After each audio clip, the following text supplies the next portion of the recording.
In your last video, you had a story that took place in Peru, and it reminded me of my experience in the neighboring country of Ecuador. In the early 2000s, I had just gotten my degree, and I was looking to take a vacation before I started job hunting. My idea of a good time is seclusion. To this day, I'm an avid hiker who enjoys traveling to remote locations in the United States, Canada, and South America. A friend of mine suggested that Ecuador had some scenic hiking trails and that tourism there is extremely low because of the country's severe instability. I never minded a little danger, and the less tourists, the better. They always ruin the atmosphere for me. Despite how Caucasian sounding my name is, I'm actually half Mexican on my mother's side, and I speak fluent Spanish. The point being, I could blend in easily. A day after landing in Guayaquil, I was deep in the Cerro Blanco forest, miles from anywhere. The canopy was so thick, it felt like evening time, despite it being in the middle of the day. I came to this location specifically to capture a photo of what they call the cloud forest, where trees become shrouded by low-hanging clouds, which creates a sort of localized fog area. But during my hike, I came across something very out of place. A white box truck, parked right in the middle of the forest. There was no road, no clearing, just trees all around it. I thought maybe the truck had broken down and was abandoned, but the truck looked like it was in good shape. I found it odd, but I wasn't looking for trouble, so I kept moving. That's when the first arrow flew right past my head, missing me by inches. Before I could even process what was happening, another arrow struck me in the shoulder. The pain was instant and burning. I ran as more arrows were shot in my direction.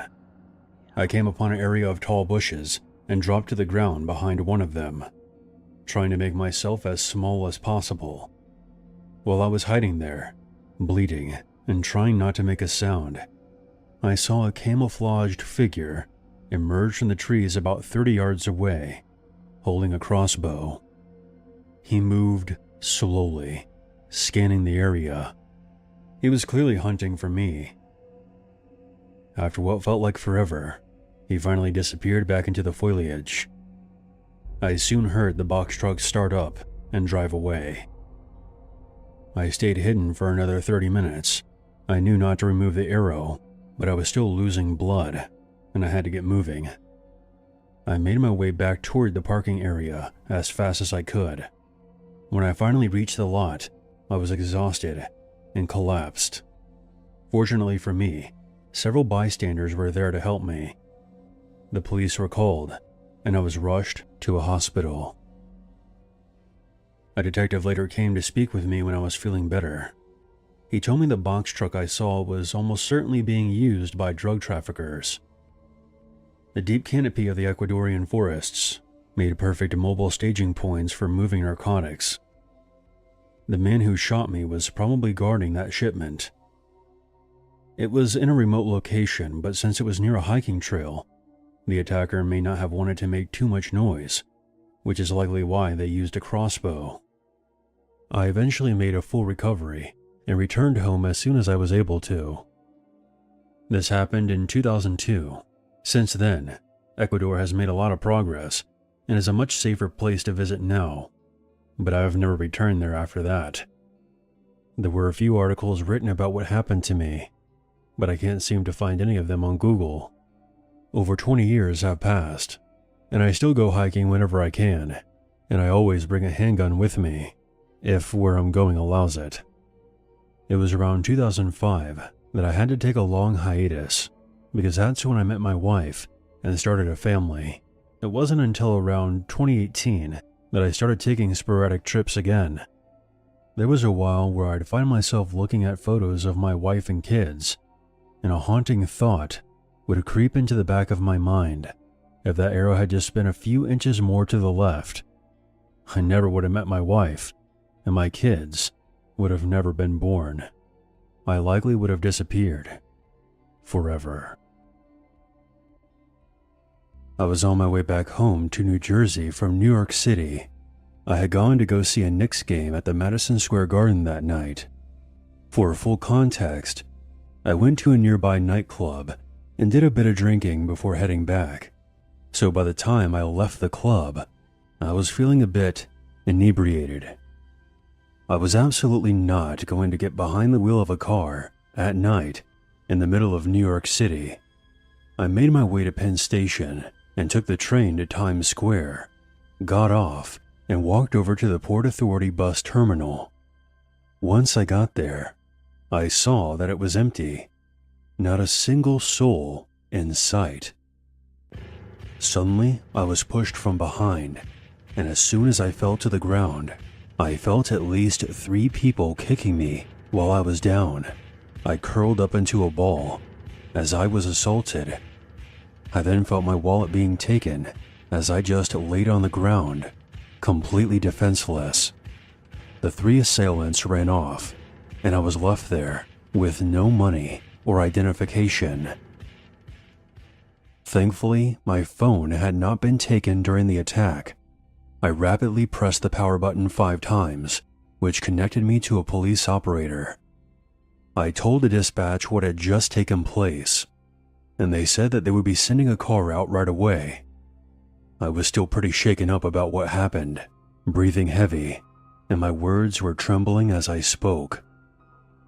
I turned my head to the right to see a knife laying there. It must have fallen out of one of the robbers' pockets as they were kicking me. I'm just glad it wasn't used on me. The police got there in under 5 minutes, along with the EMTs.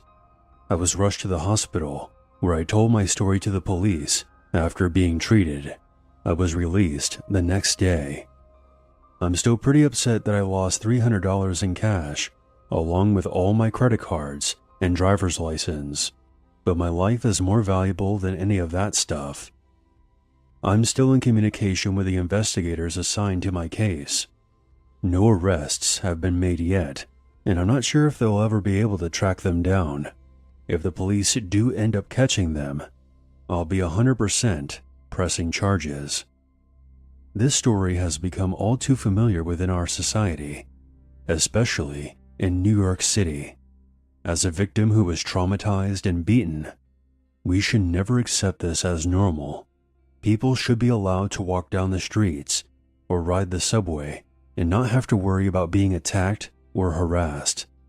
I hope that by sharing my experience, it'll help others be more aware if they ever plan on visiting the big cities, because this problem is nationwide. My name is Muhammad. I am a practicing Muslim living in New York City. Back in 2015, I was always bullied in middle school for my religion. There were 2 bullies in particular whose names were Frankie and Johnny. They would take things to an extreme, which included assaulting me, chasing me, shoving me into lockers, and they even ganged up on me one time to dunk my head into one of the toilets.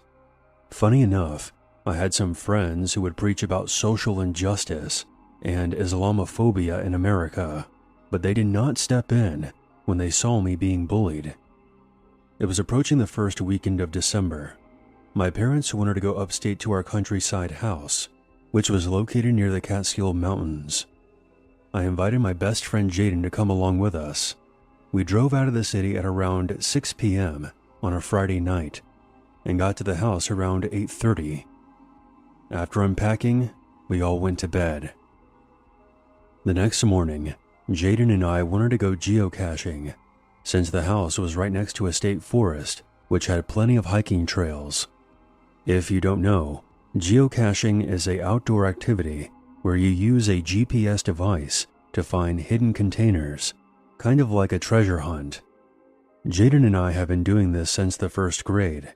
My parents gave us permission, but we were only allowed to do it for 4 hours. So, we then set off into the forest.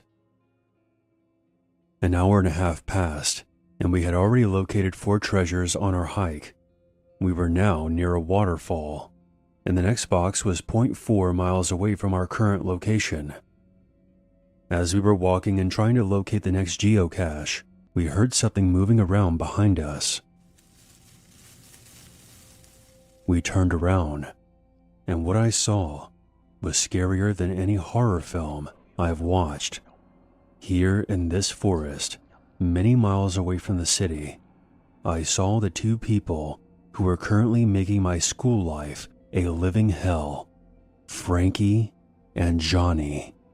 How the hell were they in the same exact place we were in?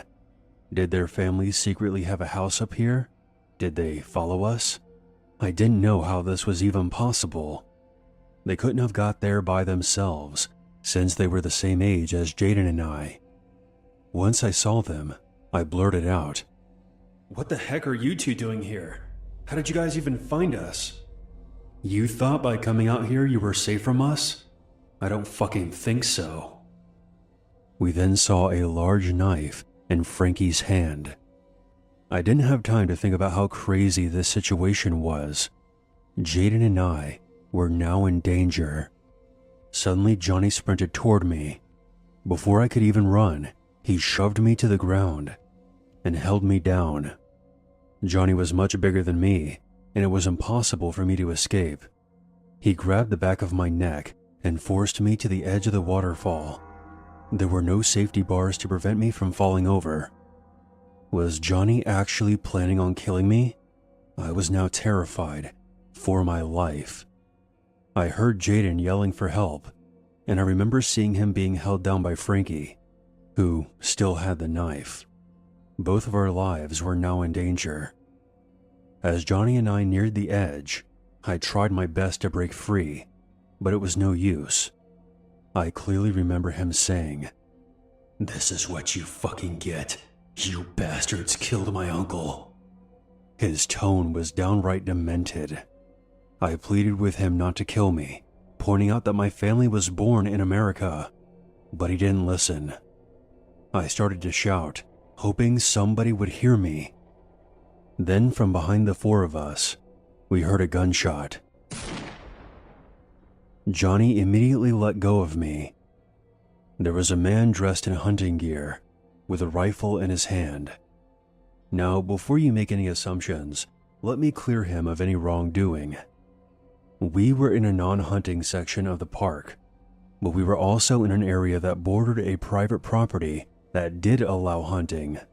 There is a barrier of fencing that separates the two properties, but there are several ways to get past it. This man must have been hunting nearby, heard us struggling, and came running. The gunshot we heard was him firing his rifle into the air. "You two, let them go and get the hell out of here." Frankie and Johnny then disappeared into the forest. The hunter made sure that we were okay and offered to escort us back to the house.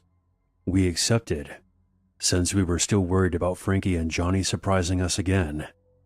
If they followed us all the way out here, it wasn't out of the realm of possibility. On the way back, he asked us who those two guys were. I told him the truth and said that they were school bullies and that they somehow managed to follow us all the way from New York City to this upstate forest. The man was floored by this, telling us that the kind of people who would go to those lengths are dangerous, and there was a very real possibility they would have killed the two of us.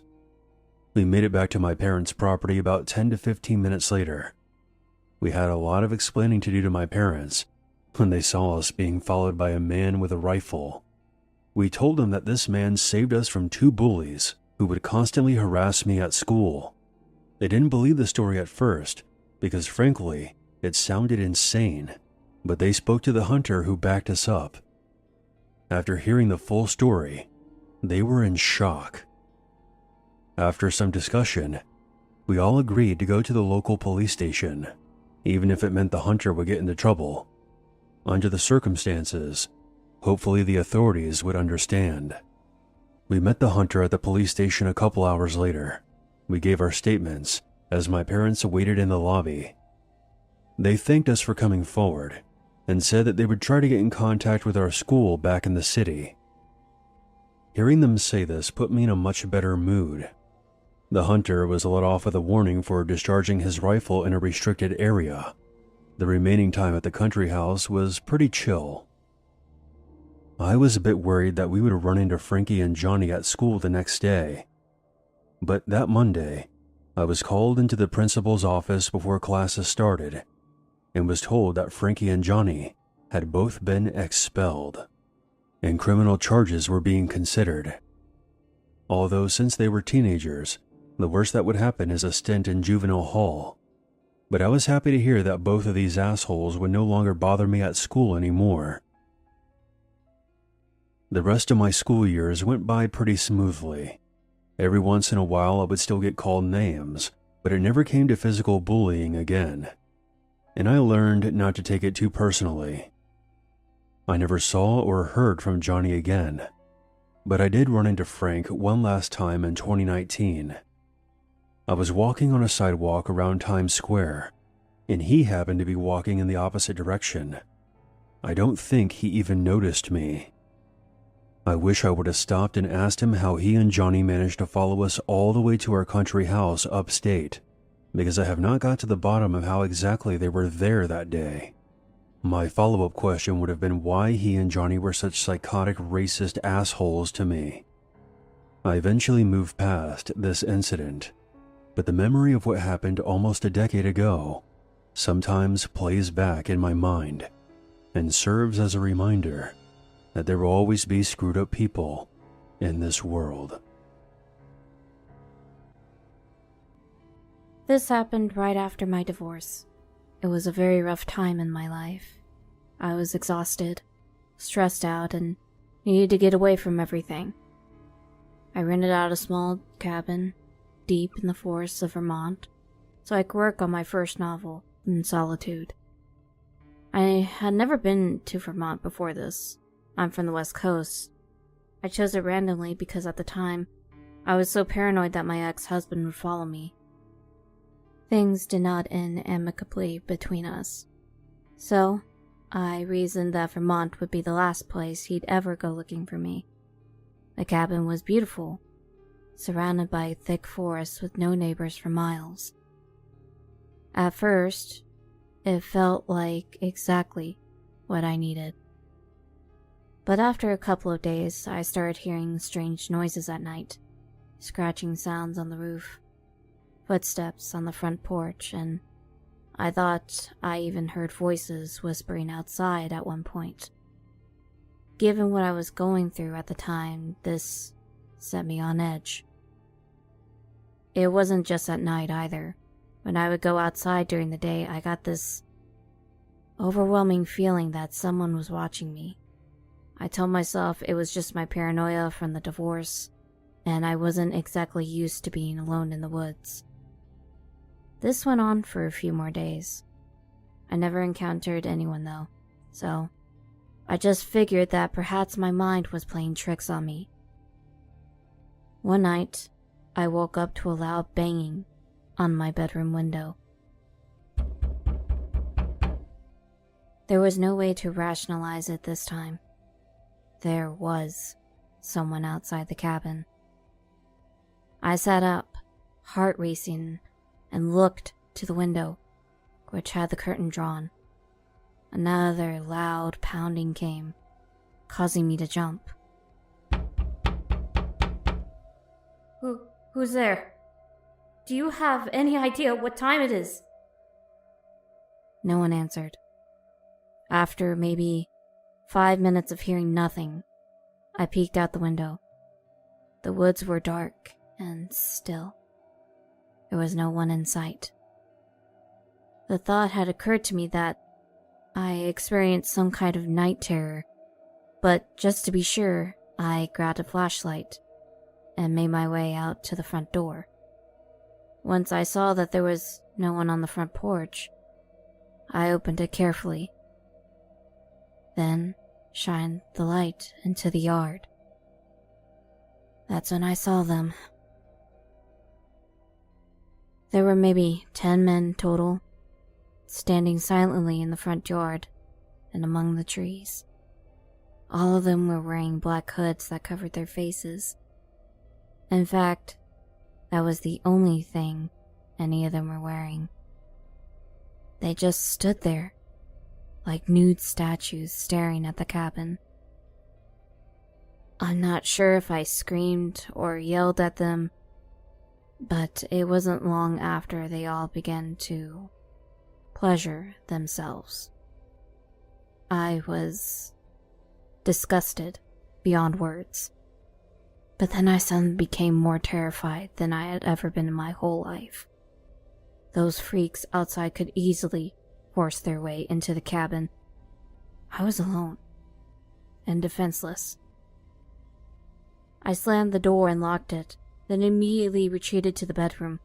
I pushed a wooden wardrobe in front of the window before praying to God that the landline next to the bed was still working.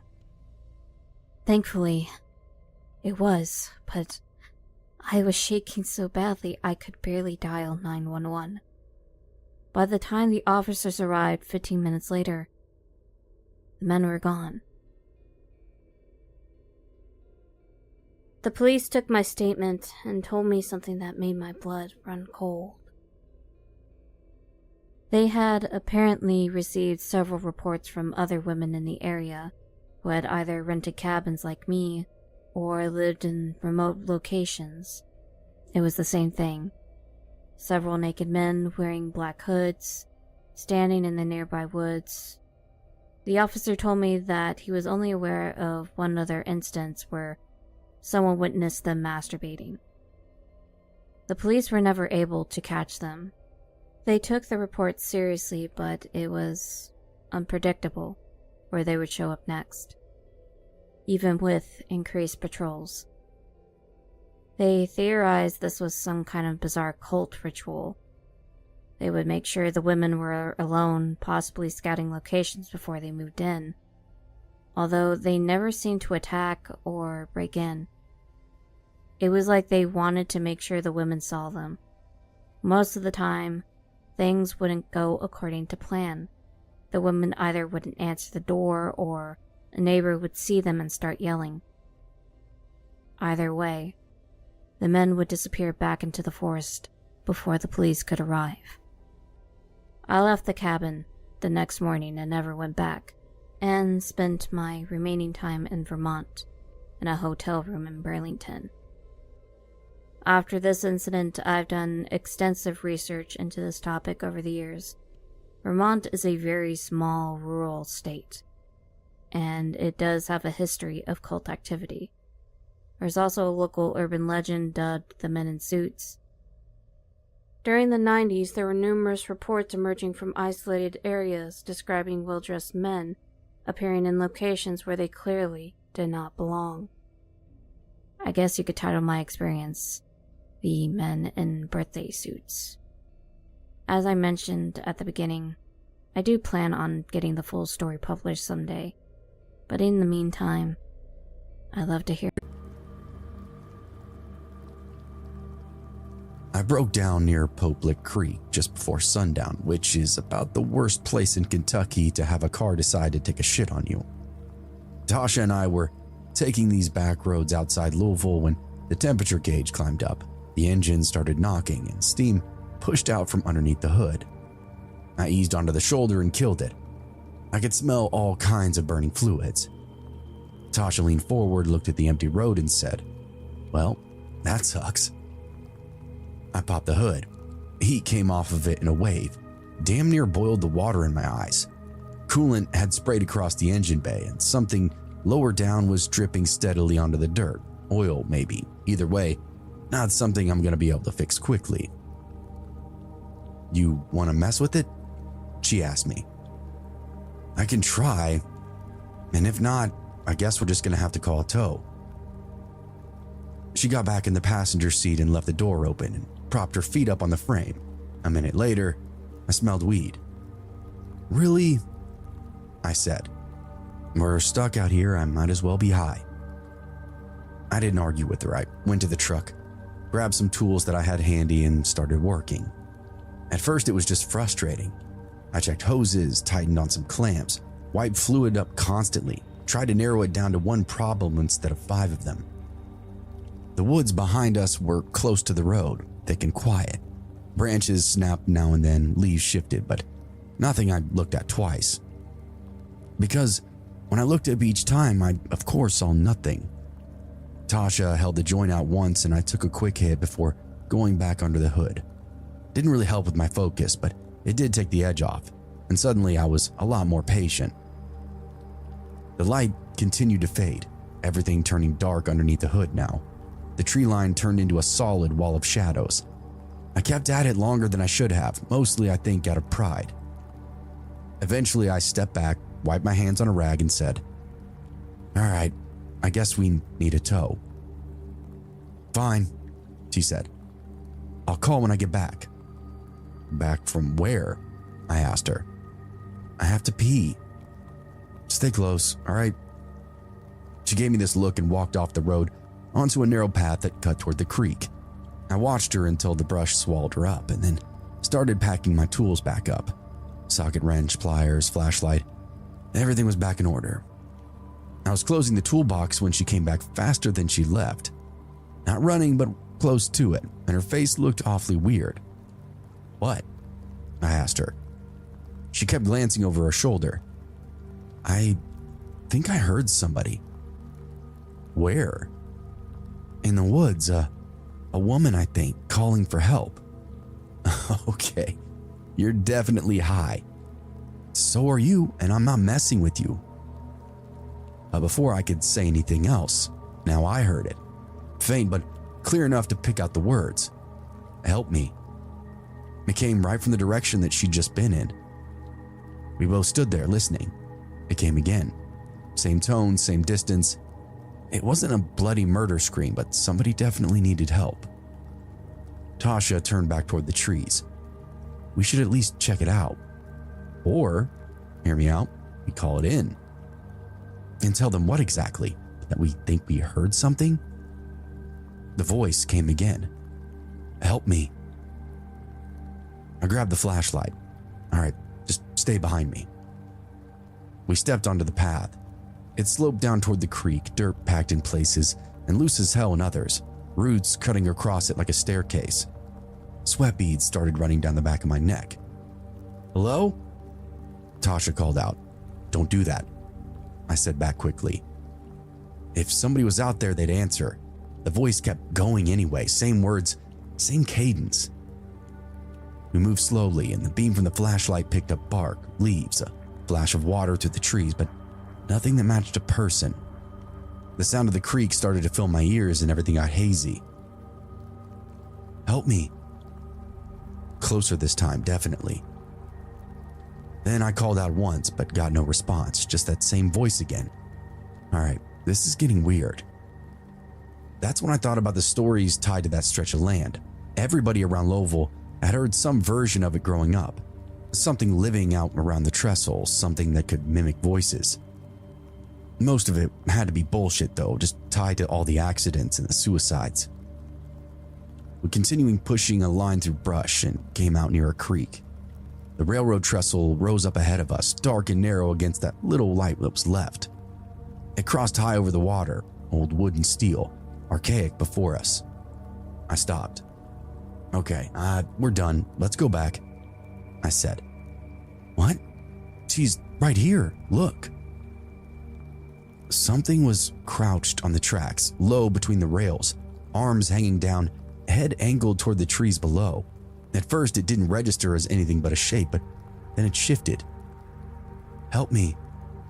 The sound came from above us. Tasha made this small sound and grabbed my arm. The figure straightened up. It was tall, thin, shoulders narrow, arms long enough to hang past its knees. Its head lifted up to look at us. Two horns curved up from it, not branching like antlers, but smooth, spiraled, rising back over the skull, that of a goat. It leaned forward. "Help me." Same voice, same tone. Holy fuck. I pulled Tasha back without thinking about it. We turned and pushed through the brush as quick as my feet would carry me. Branches caught our clothes and snagged every 10 feet or so. She stumbled once and I yanked her back upright. And the voice kept coming behind us. "Help me." We hit the road and got back into the car. I locked the doors before I'd even shut mine all the way, and Tasha slid down in her seat, now shaking. It took me a minute, but I called a tow. I had to get the location right. The woman on the line told me it would be about an hour and to stay with our vehicle. We stayed. Pretty soon, the woods went fully dark, blackout. The only light was from my phone and the weak beam of the flashlight when I pointed it out the windows. I could use the headlights, but only when I had to. The voice kept going. Sometimes it sounded like it was back near the creek, sometimes closer to the road. Help me. Over and over, like a recording. Tasha at one point covered her ears and just curled up against the door. I continued watching the tree line, expecting to see something step out at any moment. We didn't have a knife, a gun, nothing but that tool bag. At one point I swore I saw something moving along the passenger side of the car. Not a hit or a direct hit, just contact, like a hand dragging across it. Tasha flinched and ducked lower. "Don't look," she said, and I didn't. We sat like that, listening, waiting. Every minute felt like forever. The tow truck finally shows up, yellow lights cutting through the trees. Driver gets out, took one long look at us, then glanced back toward the woods. "You two been down by the tracks?" he asked us. I didn't answer him. He just nodded. "Get in the truck, I'll hook you up." We climbed into the cabin. As soon as he stepped out, that voice carried up from the creek again. "Help me." He stopped just for a second, then shut his door and locked it. "Nope," is all he said under his breath. He didn't waste any time after that. Hooked the car and pulled us out of there without another word. The voice didn't follow us once we were on the road, but none of us said anything until that trestle was well behind us. "That creek is the waterway to hell," the driver said. "It's creeped me out my whole damn life." We told him what happened to us. "Well, good thing I showed up, because now you both know about the Goat Man."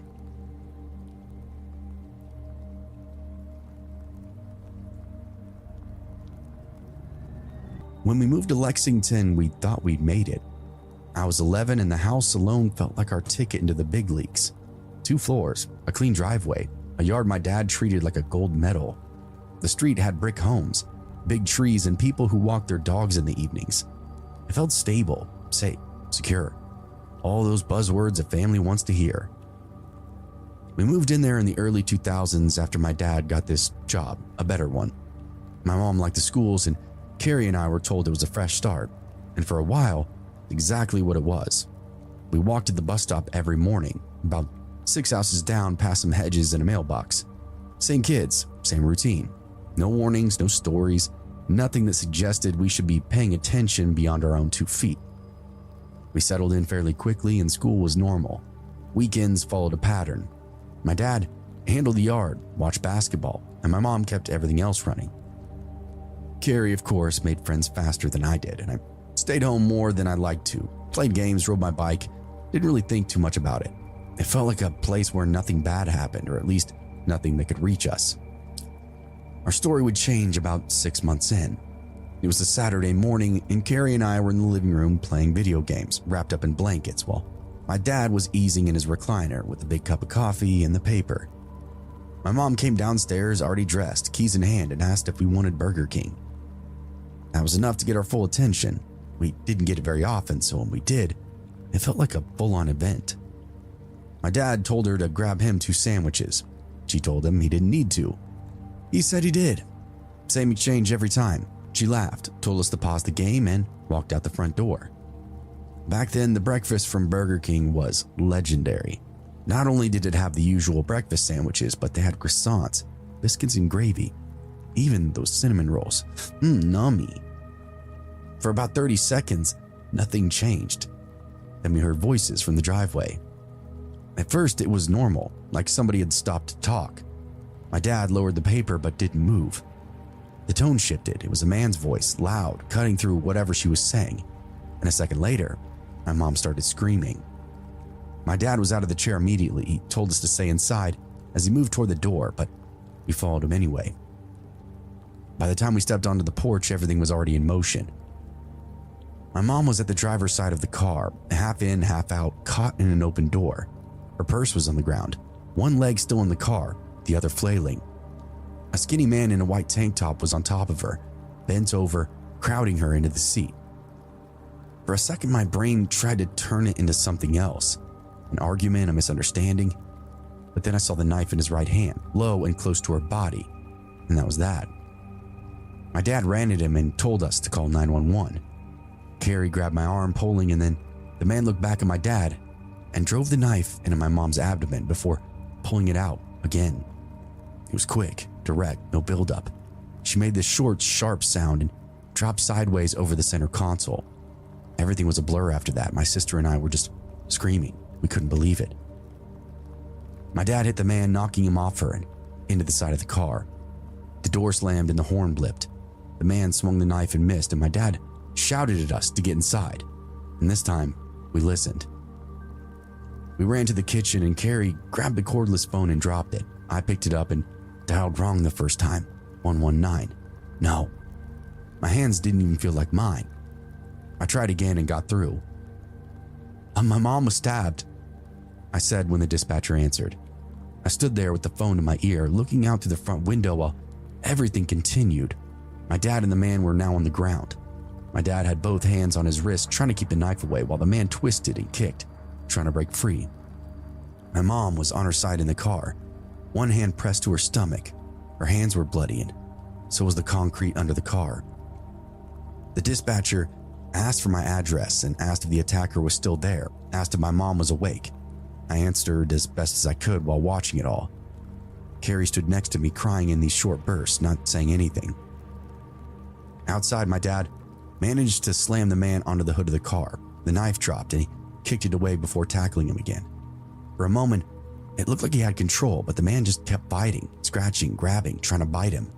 My dad's shirt tore at the collar as he held on. Neighbors would start coming outside eventually, but kept their distance. Nobody moved in. And that part was really hard to accept, that nobody would come help my family. My mom tried to sit up, and I opened up the front door and yelled at her to stay down. She looked at me, not fully focused, like she didn't understand what was happening or how fast it had got there. She opened up the car anyway and slid onto the ground, right next to her purse. Sirens came in from the main road not long after. 2 police cars pulled up, then another. Officers got out shouting commands, and my dad rolled away from the man with his hands up, yelling that he'd stabbed his wife. The man got to his feet, looked at the officers, then at the knife on the ground. They told him to get down. He didn't. They tased him. He dropped. And even then, he kept fighting as they pinned him and finally got him cuffed. The ambulance would follow close behind. Paramedics moved in without hesitation, cutting my mom's shirt, pressing bandages onto her stomach. My dad tried to get over to her, but they held him back until the scene was finally controlled. I stayed in the doorway with the phone still in my hand until they took her away. My dad got into the ambulance with her, but before the door closed, he told a neighbor to stay with us. Then they were gone. The driveway was left quiet except for the police. We never got breakfast. At the hospital, we were told that she almost died. The knife had gone deep and there was internal bleeding. She needed surgery right away. The words were simple, but the way they were said made it clear how close it had actually been. She survived, but it wasn't easy or quick. When she came home, she moved slowly, kept a hand near her side, avoided going outside alone. My dad would check the locks multiple times at night, and Carrie slept with her light on. I started watching everything in our neighborhood, people's cars, anything that didn't fit in. That man didn't know us. That's what we were told later. There was no connection, no reason he chose our house. He was just moving through the area until he just happened to stop there. After that, the neighborhood felt like a battleground. There were break-ins, vandalism, more police driving through than I ever remembered before. People kept to themselves more. Doors stayed locked. Lights stayed on. Nothing else that happened close to that morning, though. I think we stayed in Lexington for a few years after. Life kept moving because life always does. My mom would fully recover eventually, and my dad replaced that car because she wouldn't sit in that one again. It had a lot of bloodstains that never came out. Carrie and I still walk to the bus stop, but we paid a lot more attention now to every house, to every parked car, every person we didn't recognize. I used to think you could tell where something bad might happen. Now, I know it can happen anywhere. Quiet streets, clean driveway, Saturday morning, even while your mom is just trying to go out and get you breakfast.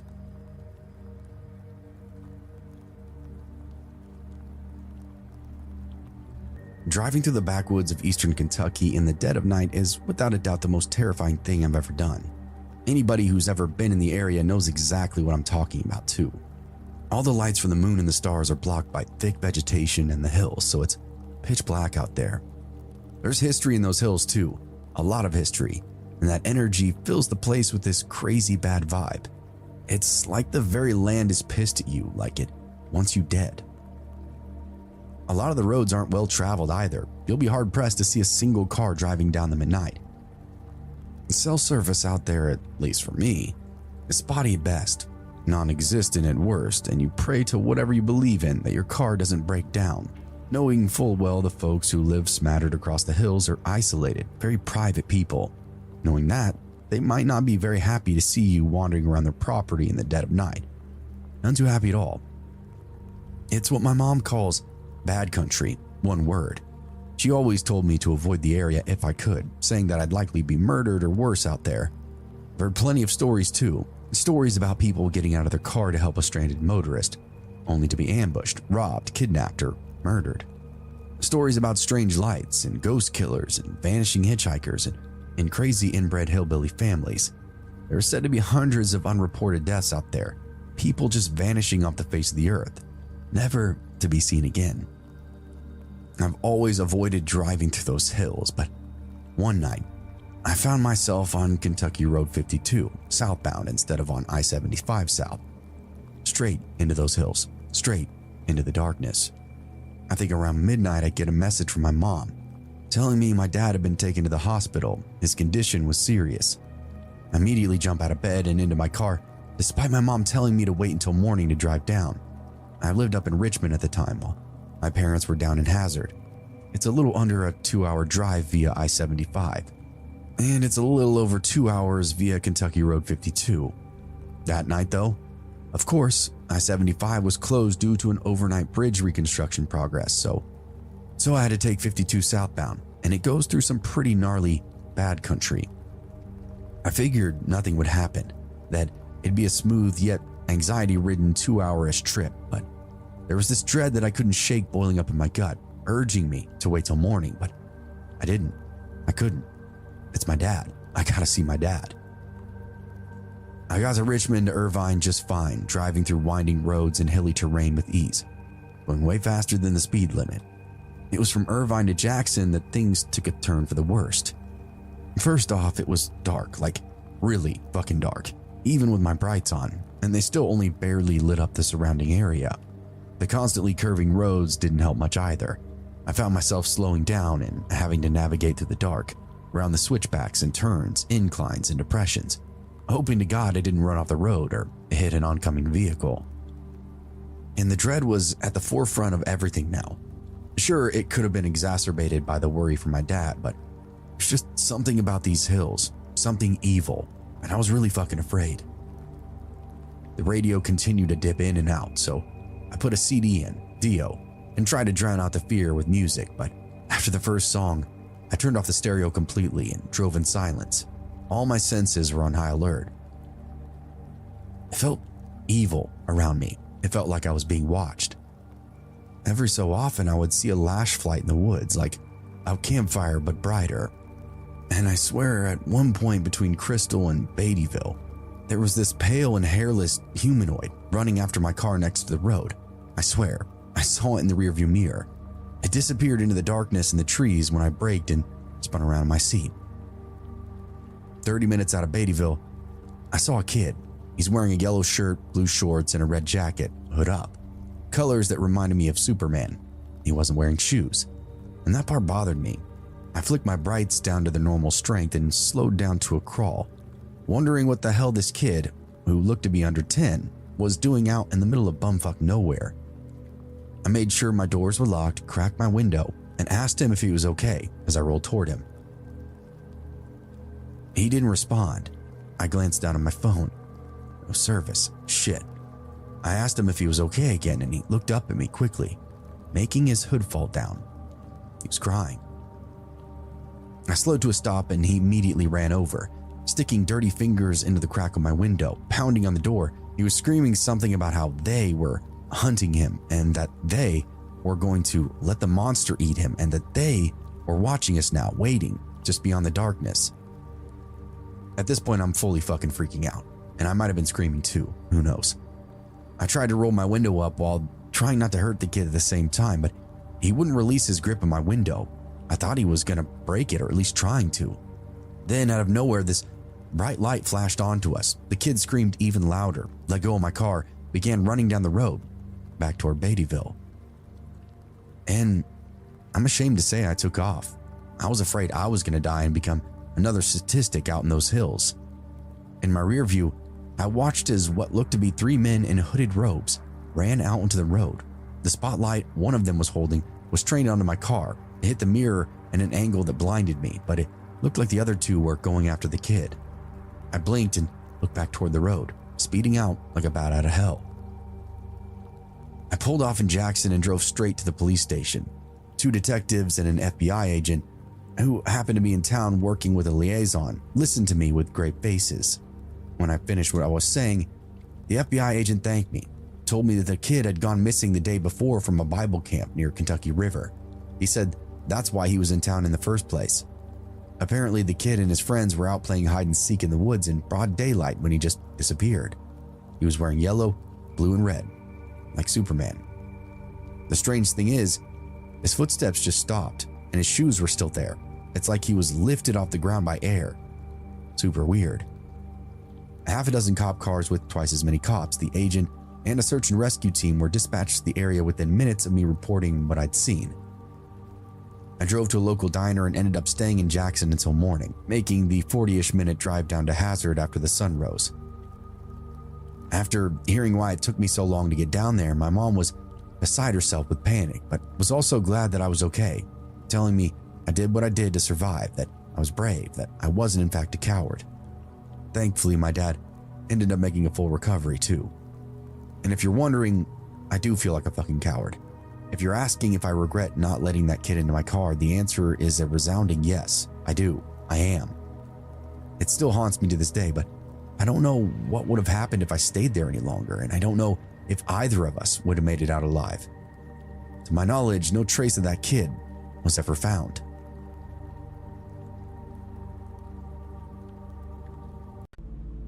I've been a mall security guard for about 4 years when I first met a dude called Craig. Guarding was something that I fell into around 2009 when the job market went and pooped its pants.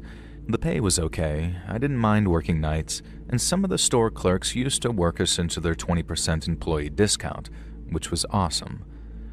All my coworkers were pretty laid back too, including the boss. They were just regular guys bringing home a paycheck who didn't go looking for any trouble. But then Craig got hired, and right away, we all knew that he was different. Craig was a short, balding dude with glasses who was either at the end of his 30s or the beginning of his 40s. And word had it that he'd been a security guard ever since he dropped out of high school, and that meant for a while. But you'd never have guessed it from just looking at the guy. He was shy, quiet, and didn't strike me as someone who could handle himself if things got physical. But our boss said that he'd gotten amazing reviews from his references and hadn't taken a sick day in almost 6 years straight. Now, I guess you can't train that kind of a reliability into someone, and you gotta snatch it up where you can find it. So Craig got the job, and it wasn't long before I was working shifts with him. Now, including those in the parking lot, the mall had like 20-something security cameras, meaning a lot of our job was spent sitting in front of a giant bank of screens while watching for shoplifters and car thieves. In the daytime, we were the eyes in the sky, and definitely much more of a reactive force than a proactive one. Night shifts were a different story altogether, but I'll get to that later. So one day, me and Craig are sitting in front of the screens. We can access each individual camera feed from the monitor on our computers, which we use to clip and store footage should we need to. But for the most part, we don't do that unless we've got a good reason to. So when I noticed how Craig was watching this one store without a break, I got kind of curious. When I noticed that he was watching the store that sold clothes and toys for the under fives, I asked if he'd spotted something suspicious. Now, it's kind of sad, but that store was one of the biggest shoplifting spots in the whole mall. I guess the junkies figured out that formula and baby clothes sold fast over at the Hundreds block, so it became a real problem after a while. But then when I asked him, Craig switched over to the camera feed of another store and sort of said something like, "Oh, never mind. It was nothing." Now, I didn't pay it much mind at the time. I did the same thing myself from time to time, but then that same shift, about an hour before clock-out time, I caught him doing it again. And that time, he just straight up denied it. Now, I said something like, "Watching the baby store again, huh?" And then he just sort of flicked over to another store again, saying, "What? No." Now, I somehow got into my head that he had some crush on the girl who worked there, and in all fairness, she was cute, so it did track. I also thought that I had a little theory confirmed when I teased him with the prospect, and he turned as red as a stop sign. Now, I said, "You are into her, aren't you? You gonna ask her out? Come on, do it, dude. Don't be a wuss." He didn't get mad or anything. He just told me to stop while trying to keep a grin off his face. I left him alone, but not enough being like, turns out you're human after all. You're alright, kid." I clocked out maybe an hour or two later, and Craig grinned as I said, "Hey, don't let anyone else catch you crushing on the baby store girl again. They'll think you're stalking her." Over the next month or so, I was on a sort of string of night shifts watching the mall overnight, and 2 of those shifts were spent with Craig. I didn't see him as creepy robot anymore, just a quiet guy who focused on what was in front of him. But I did give him hell about not asking the baby store girl out yet. I told him to live a little, because the worst she could say is no. It's not even like he had to go anywhere near the store during daylight hours either, not unless it was an emergency. But still, all he did was grin and tell me to just buzz off. Now, night shifts were different to days in that we actively patrolled the mall complex once every half hour. Now, one guy would leave the office and take a walk around, while the others stayed behind to watch his back from the screen bank. We wouldn't always keep our eyes glued to the screens, not unless the walker called on the radio. So as Craig was walking around the mall from the 2:30 a.m. patrol, I wasn't paying attention to what he was doing. And not until I happened to look up and see that one of the store's shutters had been partially opened. Now, right away, I radioed over to Craig saying, "Dude, one of the stores is unlocked."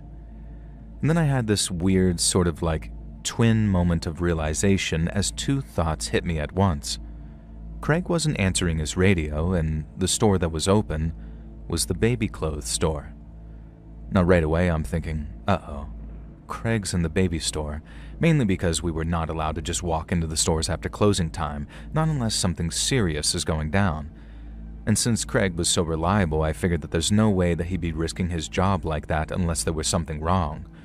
So I grabbed my keys, and off I went to the baby clothes store.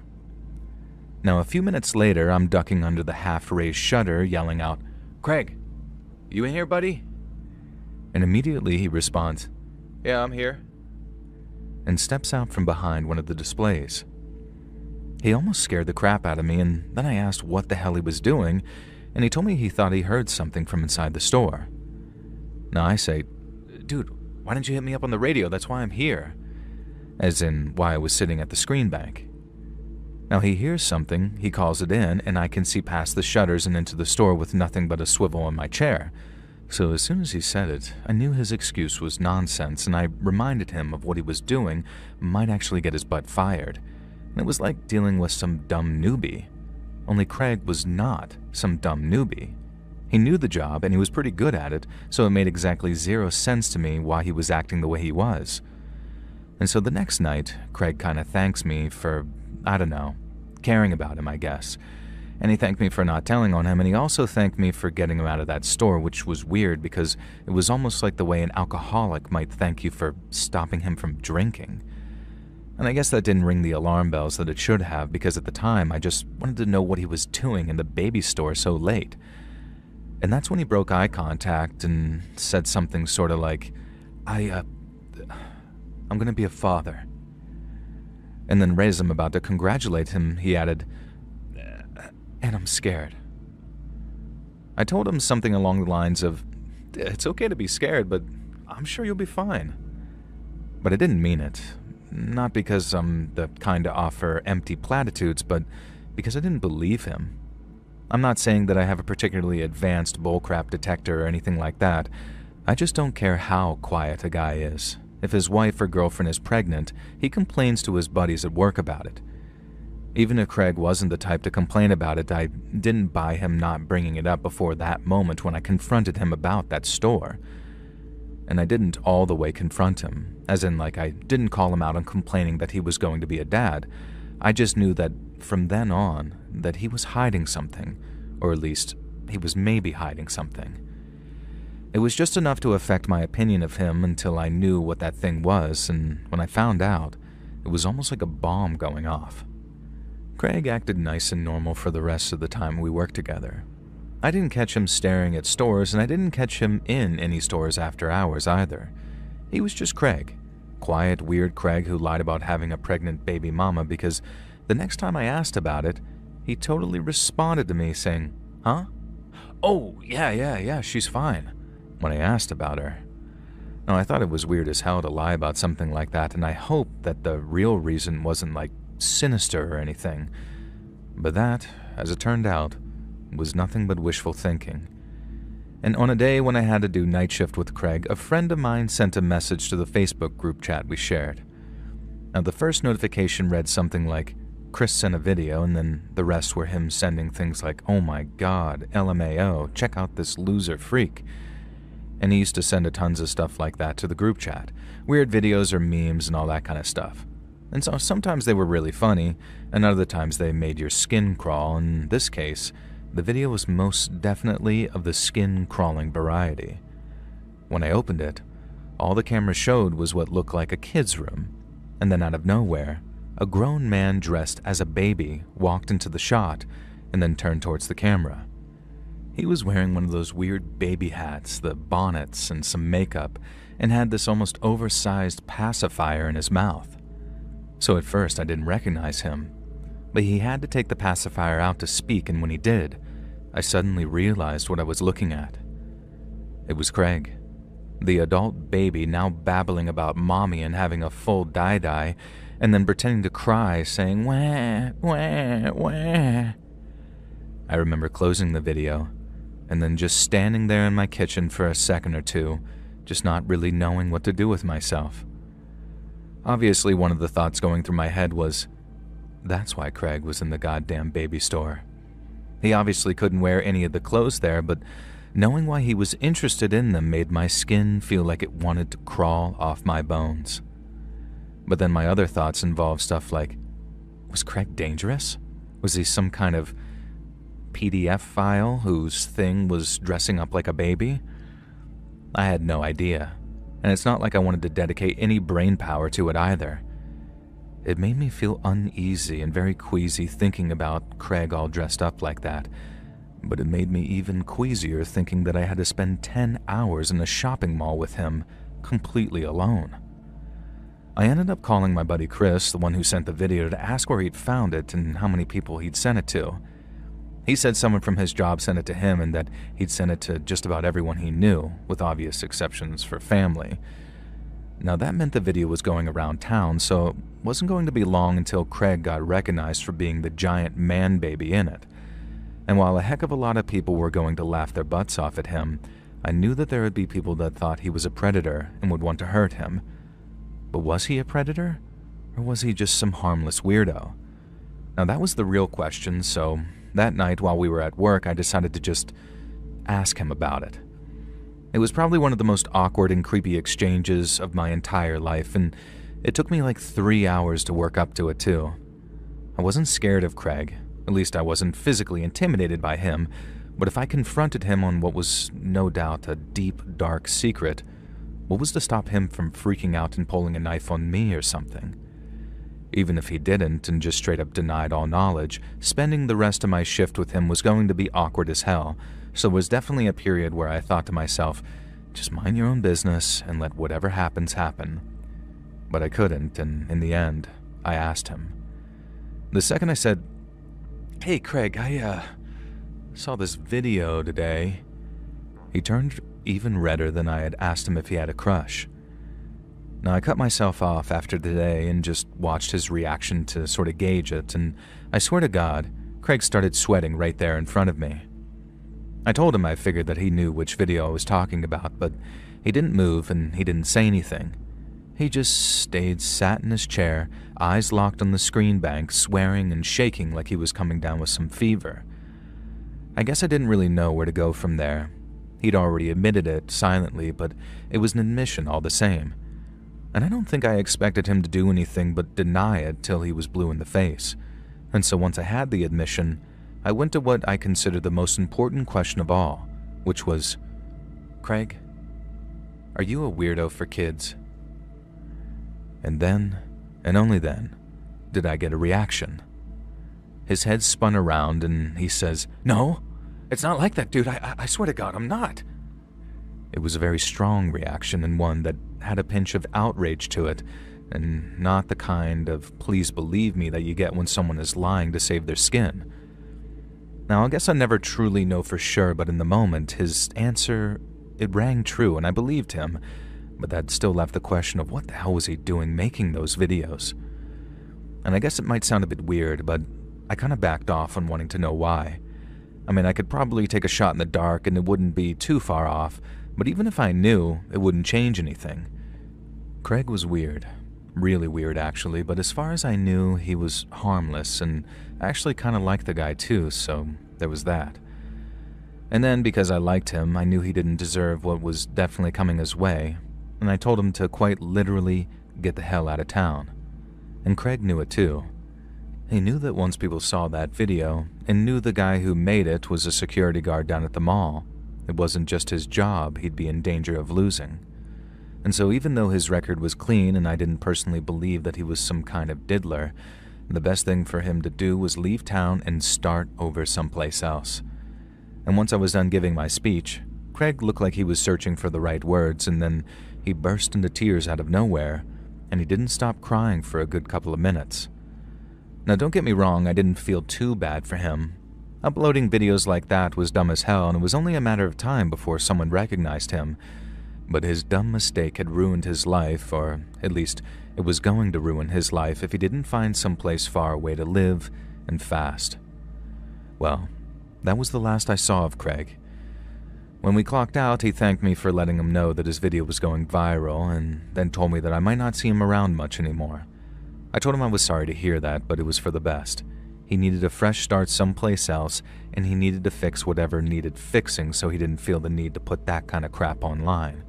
Because it was either going to get him hurt, or, this was half the reason I felt very little sympathy for him, I felt like whatever his thing was specifically, it had the potential to turn into something dangerous. Like maybe he was telling the truth when I asked him if he wasn't some kid like her or not, but people change, right? For better and for worse. And a dude who dresses up like a baby and chooses to do so in some skimpy little diaper thing and not like a onesie, that stuff's gotta have the potential to get worse. I don't care what anyone says, and I say that as a father of 2 daughters. Craig was gone by the time everyone realized what he was posting. All our coworkers either got sent the video directly or they got told about it at work. And so Craig's reputation was just about obliterated come the end of the week. Our boss said it was good that he got the hell out of town because he'd have fired his butt if he tried to stick around. There was a lot of hate towards Craig like that, and I get it. But all I really feel anymore when I think about him is fear. I hope he's doing okay and that he found a good woman or man or whatever and settled down, because one of the alternatives is that he didn't get himself together and he got worse. And then if he gets worse, maybe he'll do something terrible with a kid or a baby. And then it'll kind of be my fault for not taking him around the back of the mall and shooting him when I had the goddamn chance.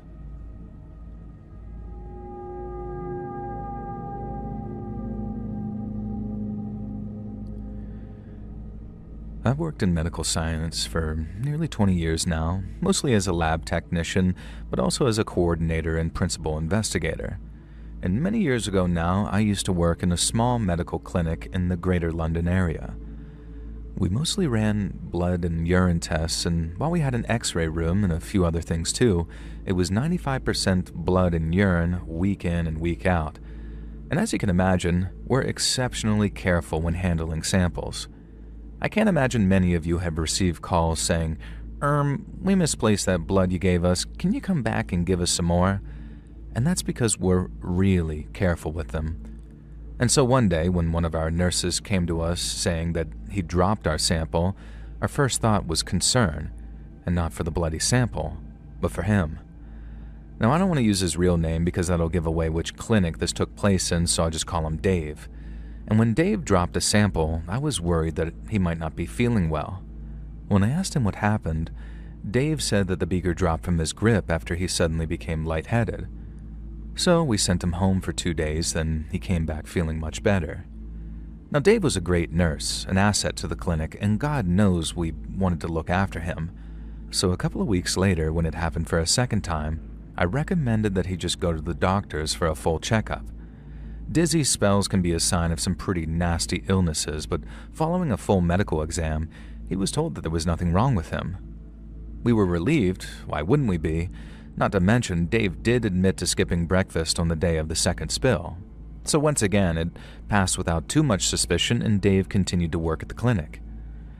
But then came the day that I walked in on him doing something that I told myself was impossible, and it felt like I was hit by a train. We trusted Dave to be alone with the samples, so it wasn't in the least bit unusual for him to be left alone and uninterrupted for sometimes long periods of time. So when I walked into the containment lab, I caught him by surprise, just as he was lowering a sample beaker of urine from his mouth. I froze. He froze. Then he dropped the beaker to the floor and mumbled something like, I dropped it. But it was too late. I'd seen everything, and there was no unseeing it either. Dave begged me not to tell anyone. He swore that he'd never do it again, and even offered me money to keep quiet. But what else could I do? To say his behavior constituted gross misconduct would be putting it mildly, and we simply couldn't have anyone with such inclinations around the clinic. End of story.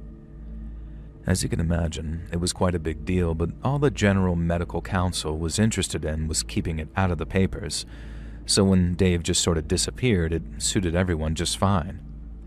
It was the end of our problem, but not the end of his problem, because procedure stated that we pass on what we'd learned to the police. Dave had broken laws pertaining to the mishandling of biological materials, which covers everything from blood to stool samples. It was unlikely that he'd be locked up. A first offense would get him a fine and suspended sentence at most, so we were told, but he'd never be able to work in the health service ever again. His life as he knew it was over. But to be fair, he probably should have thought about that before he decided to take a shot of piss right as I walked in. Now anyway, life moves on without Dave, and although we missed his skills and experience, we did not miss the feeling of knowing that there was someone like that working amongst us. I think it was like 6 or 7 weeks, long enough that we'd almost let the whole sorry episode slip from our minds, or at least I personally almost had anyway. And then one day, after driving home from work, a car pulled into my driveway behind me, having followed me home from the clinic to block me in. Now, I knew who it was the moment I saw the car. I'd seen that car almost every day in the clinic's car park for almost 3 years. It was Dave's car, and he had followed me home. He walked down my driveway towards me as I got out of my car, shouting at him to get away from my house before I called the police. Now, I made such a racket that my husband actually came out, and our kids watched from the front window as he walked Dave back up the driveway. He wasn't polite about it either, neither of them were, and Dave only started to back off once my husband had promised to bounce his head off the concrete. We reported him to the police, but since Dave was out on bail, there wasn't much that they could do unless they caught him in the act of actually threatening us. All they could do as it stood was warn him to stay away from me, or his attempts to do so would constitute harassment. But it didn't stop him, and things only got worse. It all culminated with Dave trying to drive me off the road one evening when I was on my way home from work. I knew I was in trouble from the second I looked in my rear view and saw his car in the road behind me. I just didn't think that he was mental enough to try and scare me in such a dangerous situation. I don't think he wanted me dead. Or maybe he did, who knows. But if I think he really wanted to murder me, he could have done it with a knife come closing time at the clinic. However, that didn't make what he did any less frightening because his reckless driving ended up with me careening off the road and into a ditch. I wasn't hurt, not too bad anyway, but I did need to go to the hospital to get checked out just in case. It was a horrible experience, but like many dark clouds, it did have a silver lining. Dave's dangerous driving had been caught on several cameras, meaning he was swiftly arrested and kept on remand before his trial since it was deemed that he was a threat to the public. That new dangerous driving charge meant prison was now on the cards, and although he only got 3 months for all the offenses he racked up, it was still 3 months where we could all feel safe again. He didn't bother coming back to do anything, not to my house or to the clinic. He did 3 months of a 6-month sentence, meaning any other offense would have him recalled to prison. Now, I was appalled at what a light sentence he got at first, but now I actually appreciate how smart it was. 3 months is nothing to sniff at for a first-time blag, and then the prospect of another 3 months in jail was enough to deter Dave from any further threatening interactions. And it's a bloody good thing that he didn't turn up at our house again, because I swear my husband would have done time for murder.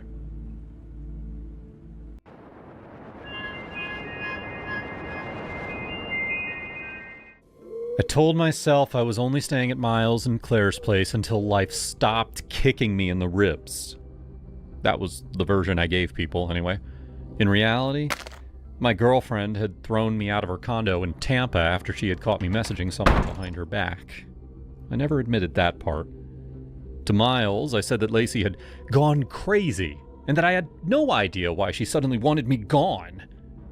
Miles believed me, because Miles had always believed me. We had been friends since community college, back when we were both broke, dumb, and convinced that loyalty meant never asking too many questions.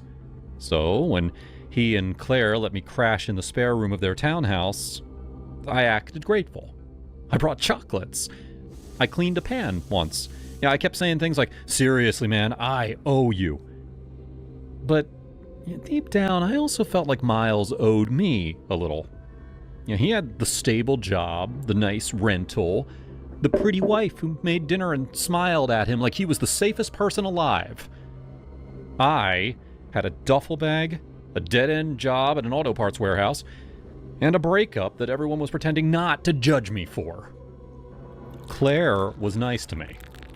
That was the problem. She asked if I wanted coffee in the morning. She knocked before coming into the guest room. She once laughed at a stupid joke that I made about Miles snoring like a dying lawnmower. It was nothing. I knew it was nothing. But when you're sleeping in another man's house, watching him live the version of life you thought you deserved, nothing starts feeling personal. The picture happened by accident at first. Miles had handed me his phone one afternoon so that I could look up a takeout place he liked. A notification popped up from his cloud photo app, and before I could stop myself, I swiped. I found a private picture of Claire, clearly meant only for him. I should have put the phone down. I should have felt disgusted with myself. But instead, I felt cheated. Not by Claire, not exactly, by the universe. Miles had this woman, this marriage, this warm house where people trusted him. And there I was, sleeping 10 feet away like a charity case. So, I sent the photo to myself. I deleted the message from Miles's phone, and I convinced myself that it didn't count as anything real. I wasn't going to post it. I wasn't going to show anyone. I wasn't even going to tell Claire. It was just a picture, a secret souvenir, a private little proof that Miles did not have everything locked away from me. That became my excuse every time that I opened it. But it didn't stop there. The next day, I was back at it. And the day after. It became the only thing that I looked forward to. During the day, I'd play the part, the grateful friend who helped Claire unload groceries from her car, who sat at the kitchen island while she cooked and told her, Miles is lucky as hell. Most guys don't get a wife who still looks at them the way you look at him. She'd smile and say something like, he's a good man. We both got lucky. But looking at her drove me crazy. One afternoon, when Miles was at work, I accidentally walked into the kitchen while she was getting something from a lower cabinet. "You're terrible, Ryan," she said. She was clearly loving the attention. Another night, I told Miles over beers, "Man, if I had a girl like Claire, I'd never let her out of the house. You're doing it right." He just grinned and clapped me on the back like I was still the same dumb, loyal friend from college. I told them both that Lacey had been the one cheating, that she had thrown me out after I confronted her. Claire looked at me with real sympathy one morning over coffee. "I'm so sorry, Ryan. You didn't deserve that."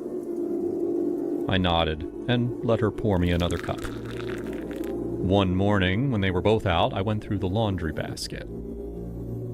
By the end of the week, I was paranoid and hooked at the same time. I started noticing Claire looking at me a second too long sometimes, or Miles asking if I was sleeping okay. I told myself it was nothing. They trusted me. I was family. Well, one Saturday morning, Miles had left early for a golf thing with the guys from his office. Claire knocked on my door at around 10, probably to see if I wanted the breakfast that she was making. I had my headphones on, the photo open on my laptop. "Ryan, I made pancakes." "Oh my God." She stood there, frozen, eyes wide on the screen. I slammed the laptop closed, but it was too late. "Claire, damn, it's not what it looks like. Don't!" Her voice was shaking, but loud. "Don't you dare lie to me right now. That picture, did Miles give it to you?" I forced a casual tone, even as my pulse hammered in my ears. "Yeah, Miles and I go way back. He showed it to me one night when we were drinking. Said it was just fine, just between us buddies. It was a one-time thing. I was curious, that's all. I was going to delete it right after you know." Claire didn't move. Her face had gone pale and her breathing was shallow. She looked at the closed laptop like it was something dirty. And then she looked at me the same way. "Delete the picture once you're done," she said quietly. Her voice had stopped shaking, but it was cold now. "And don't come near me again." She turned and walked out of the guest room without another word. I heard her go down the stairs, and then I heard the front door open and close a few minutes later. She had left the house. I sat there for a long time. Part of me felt sick. The other part felt relieved. She hadn't screamed for Miles. She hadn't called the cops. Like, she got it. Like, maybe she had liked the attention after all. The way she had grinned that day in the kitchen. I deleted the file from the laptop and I emptied the trash. But the copy on my phone stayed. I would delete it later, I told myself. I had sent it to myself that first day from Miles's phone and it was still in my messages, just in case. The house felt different after that. Claire came home eventually, but she stayed in their bedroom mostly. When Miles got back from work, she acted normal enough around him, but I could feel her watching me when he wasn't looking. I played the grateful guest harder than ever. I unloaded groceries without being asked. I washed dishes. I told Miles how lucky he was, loud enough for her to hear from the other room. Well, one night, a couple of days later, Claire was at work late. Miles and I ended up on the couch with beers, watching old sci-fi reruns, the way we used to back in community college. It almost felt like old times. I had a few. He had more. At some point, I got up to grab another beer, and I left my phone on the cushion next to me, screen up. When I got back, Miles had changed. His shoulders were rigid. He laughed at something on the screen, but it came a beat too late. I knew that look from years of knowing him. It was the look of a man who had seen something that he wished he could unsee. He didn't say a word about it. Not then.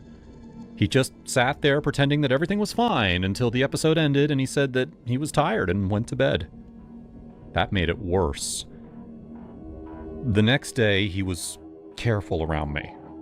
Too careful. He asked questions while we ate breakfast, trying to sound casual. So, what really happened with Lacey? You said she went crazy, but you never really told me why she threw you out. You and Claire talk much when I'm not around? She seems stressed lately.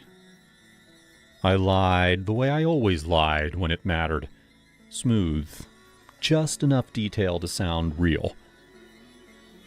She was cheating on me. I called her on it, and she turned it around and said I was the problem. And Claire's been fine. We haven't really talked much. She's got a lot on her plate. He nodded, but his eyes didn't believe me.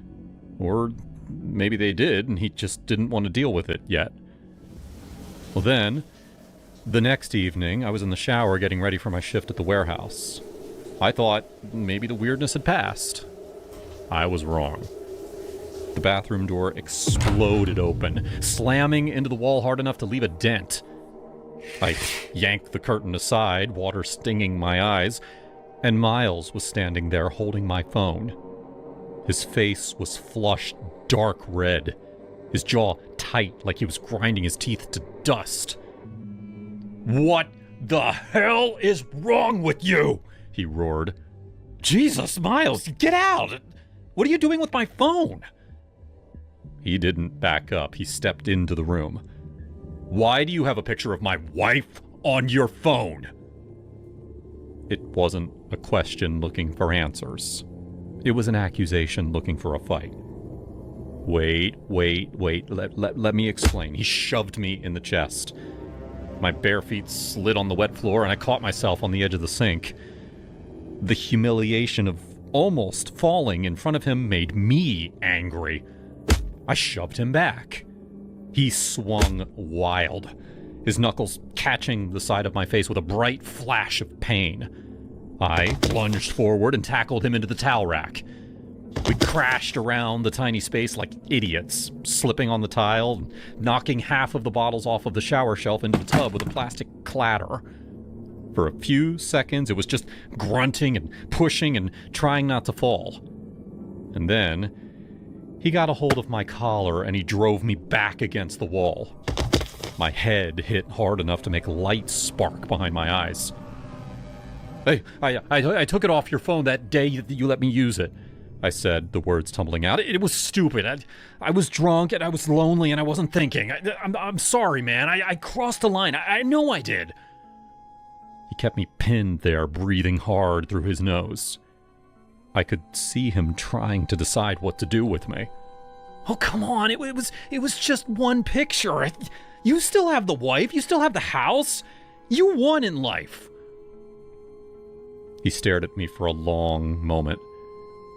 And then, something in him seemed to give up. He let go of my collar and he stepped back. He took my phone, had me unlock it, and went through it until he found the photo. He deleted it. And then he checked for any other copies, and he deleted those, too. "Pack your things. I want you out of my house." I tried to say something else, but he walked out. When Claire got home a little later, I was in the living room with my duffel bag by the door, my cheek puffing up where he had hit me. I tried one last time. "Claire, I'm sorry. It was a mistake. I was messed up after everything with Leslie." She looked at me like I was a stranger. Worse than a stranger. Like something filthy that she had stepped in. Her lip curled slightly and she didn't say a word. She just walked past me into the kitchen. That look stayed with me more than the bruise forming on my face. I left. I sent the texts from the parking lot of the motel that I found. Long, careful messages to both of them. I told Miles that I had made a mistake. I told Claire that I respected her. I told them both that I wasn't some creep, that I had never meant to hurt anyone, that I'd just been in a dark place. I said I didn't want Claire to see me that way. I cared what she thought of me. They didn't answer. Or if they did, it was to say they were done. That they were talking about what to do next. Police, restraining orders, whatever people do when they decide that you're dangerous over one picture that never left my phone. Well, by midnight, the shame had burned away, and it left something harder behind. Miles had put his hands on me in his own bathroom. Claire had looked at me like I was less than human. They were acting like I had done something unforgivable when all I had done was take one picture. They had the life, the jobs, the marriage, the safety. And now they were taking even the small piece of it that I had let myself have. Well, the next evening I went back. I didn't know what I expected. Yeah, maybe for Claire to have talked him down. Maybe for an apology from them. Miles opened the door with the chain still on. Claire stood behind him with her arms crossed tight. I wanted to say I'm sorry. I'm ashamed. I'll get help. I'll do whatever you want. I don't want to lose you guys. Miles looked at me like he was already done. Our friendship is over, Ryan. Don't come back. I felt the words hit, and something in me pushed back before I could even stop it. Fine. But don't act like this is some one-way thing forever. One day I'll have a wife too. And when I do, you can have her pictures. Maybe we'll swap the women on birthdays. Call it even. Claire's mouth opened like she had been slapped. Miles' face went blank, his eyes flat and empty. He didn't say another word. He just closed the door, the chain rattling as it caught, and then the deadbolt turned with a final click. I stood there on their front step for a minute, and then I turned and walked away. He was overreacting. Claire would text in a day or two once she calmed down. We could figure this out. I told myself that with every step. But the truth was, I was angry. And I was hurt. They had treated a picture like a crime. Like I was some kind of predator. It had only been a picture.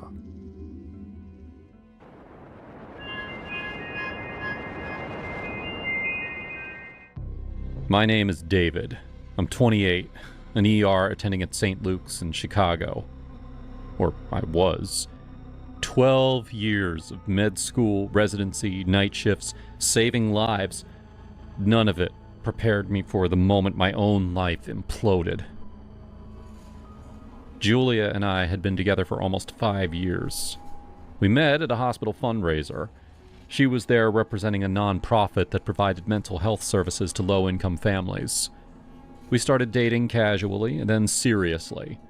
She moved into my apartment after 2 years. We talked about marriage, kids someday, the usual things couples say when they're comfortable. My schedule was brutal. 80-hour weeks, back-to-back traumas, codes that ended badly. I'd come home at dawn, collapse on the couch, and wake up to her already gone to work. Intimacy became infrequent, mechanical. She'd ask why I was always tired, why I never initiated anymore. I'd apologize, promise to do better, and then get called back in for another shift. She stopped asking. One night we had a big fight. It's always the hospital, I get it. You're saving lives. But mine is slipping away while I wait for you to notice I'm still here. We argued for an hour. She cried. I got defensive. And by the end, she was packing a suitcase.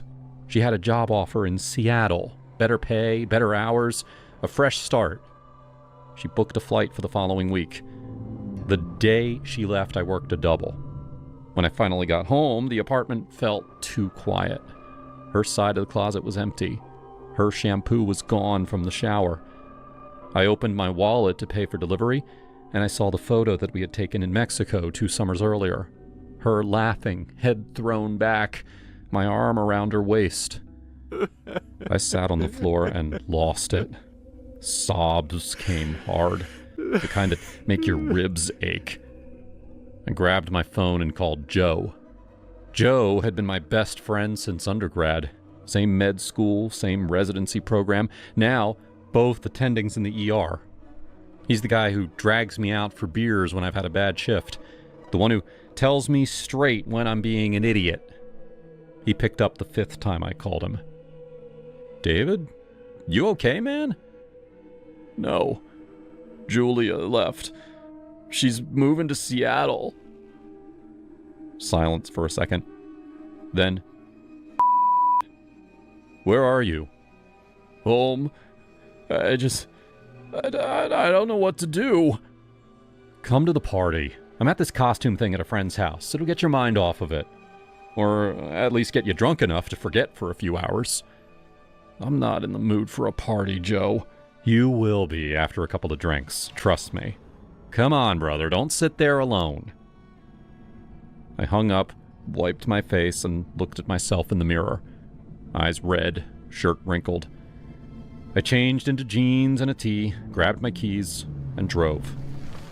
The party was in a house. People in elaborate costumes, superheroes, zombies. One guy is a giant hot dog. I spotted Joe right away. He was dressed as the Joker. He saw me, waved me over, and handed me a beer. You look like hell, he said, clapping my shoulder. But you're here. That's step 1. We talked for maybe 20 minutes.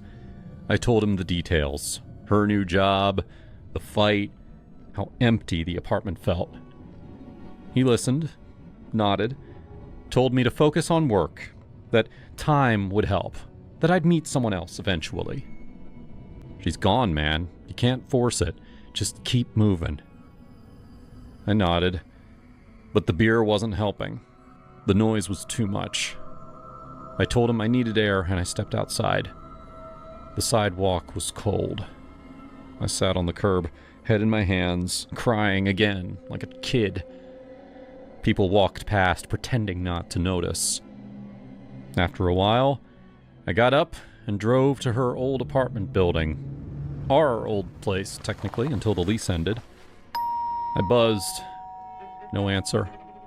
Called her phone. Straight to voicemail. I stood in the lobby for 10 minutes and then left. I didn't plan to go back to the party, but my car seemed to steer itself there. Maybe I needed to see Joe again. Hear him say it would be okay one more time. Inside, the music was louder. I asked a woman dressed as a cat where Joe was. Upstairs, she said, pointing. Private room. He's with some girl. They've been up there a while. The door was cracked. I pushed it open.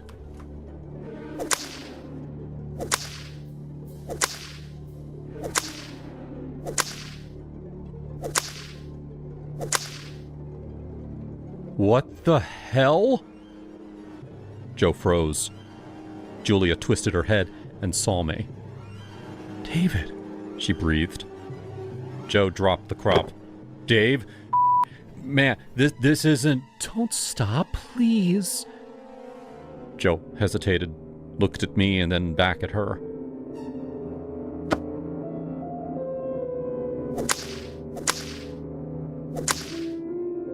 I stood there, numb.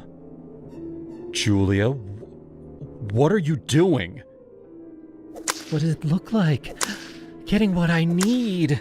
You were never there, David. With my best friend? He's here. He's present. He listens to what I say. I felt the room tilt. The vase on the side table, some cheap glass thing, was in my hand before I'd even realized I'd grabbed it. I threw it. It hit her temple with a dull thud. She crumpled. David! She groaned, tried to sit up.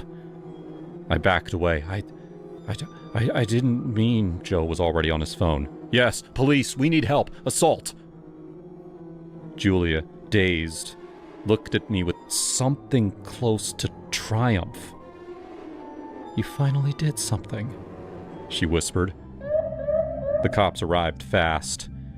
She'd told them that I'd attacked her unprovoked, showed the welts on her back and legs from the crop, marks that she said were from me. Joe backed her up, said that he tried to stop me. They cuffed me, read my rights. I didn't fight. In the cell now, days later, I keep seeing her face. I thought love was gentle, safe, supportive. I thought that's what women wanted. I was wrong. Julia is an animal. If you're watching this somehow, be careful who you let in.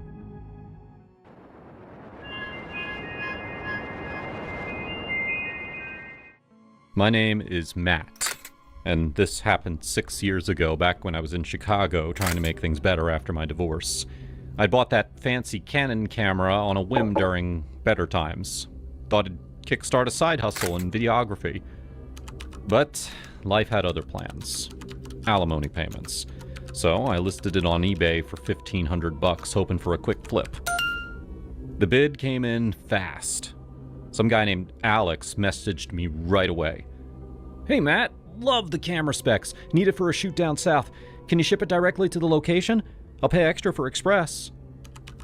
I figured, why not? He seemed legit. Profile had a few positive reviews. We chatted back and forth. Perfect condition, right? No scratches? He asked. Absolutely, I replied. Used it maybe a dozen times. Comes with all the lenses in case. Cool. Paying via PayPal now. Address is 214 Elm Street, Smallville, Oklahoma. Make it priority. The money hit my account that afternoon. $1,500 plus $50 for shipping. I boxed it up, slapped on the label, and dropped it off at the post office.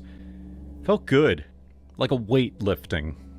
That night, I even treated myself to a beer at the corner bar, flirting with the bartender, Sarah. We'd been circling each other for weeks. Finally sold that damn camera, I told her, clinking glasses. Maybe now I can take you out proper. She laughed. Oh, yeah? What's the plan, hotshot? Dinner, movie, whatever. No more ramen nights. But 2 days later, my phone rang while I was at work stocking shelves at the hardware store. It was PayPal. Mr. Thompson, this is Lisa from Fraud Prevention. The payment for your recent transaction was made with a stolen credit card. The cardholder has disputed the charge.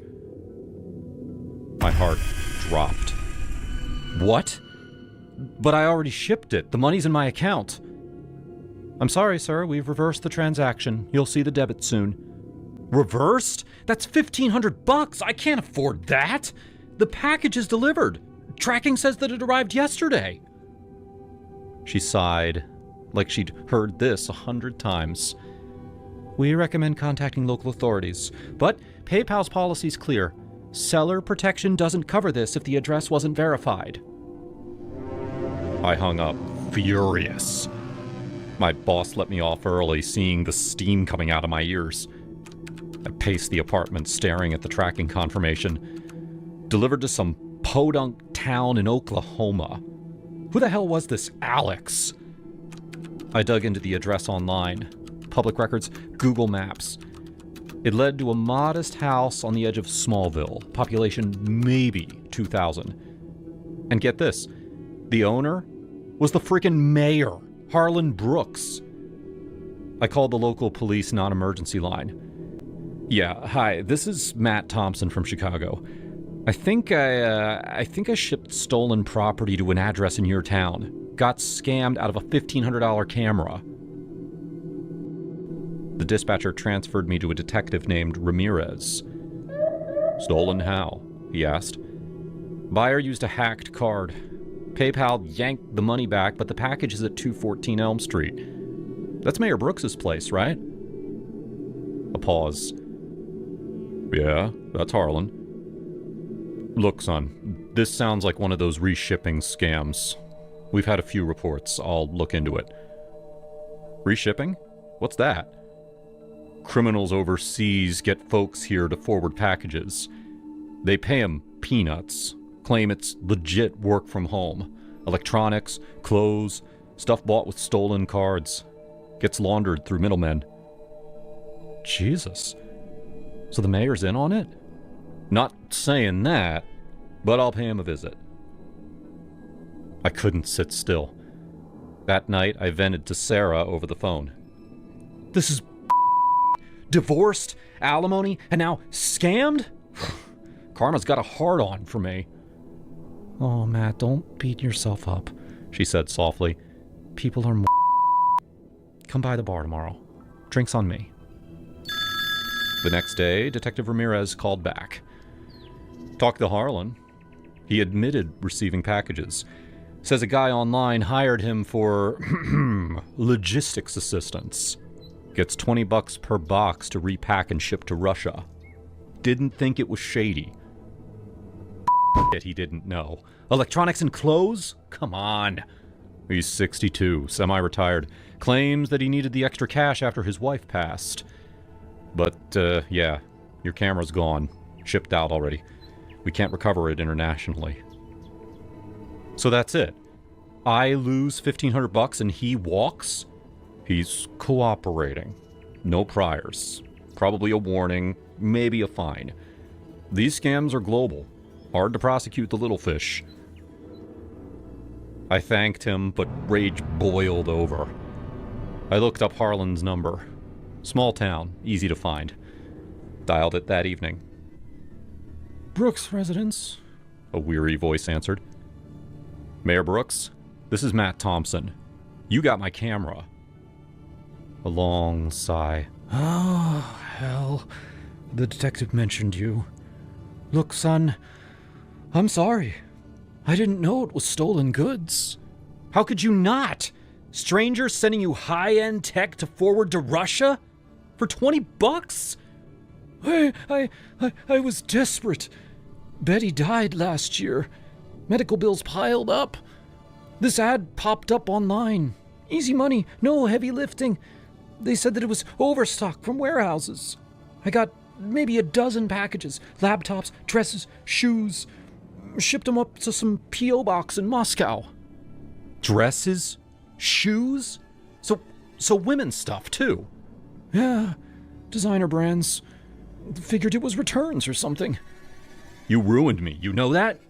That money was for my life. Bills. Starting over after my ex took half.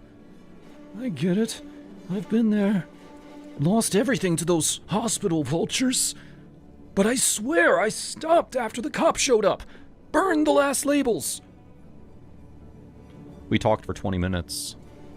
He sounded broken. Not evil, just stupid and grieving. If I could pay you back, I would, but I'm scraping by on pension now. I hung up, deflated. PayPal wouldn't budge. eBay sympathized, but no dice. I was out $1,500, back to square one. That loss hit hard. I skipped the bar for weeks, buried in overtime. Sarah messaged a few times. Matt, you ghosting me? Come on, talk. Months later, I sold some old comics, paid down debt. Got a better job editing videos freelance. Sarah and I dated for a year. Didn't last, but it taught me resilience. As for Harlan, I heard he lost the next election. Small town scandal.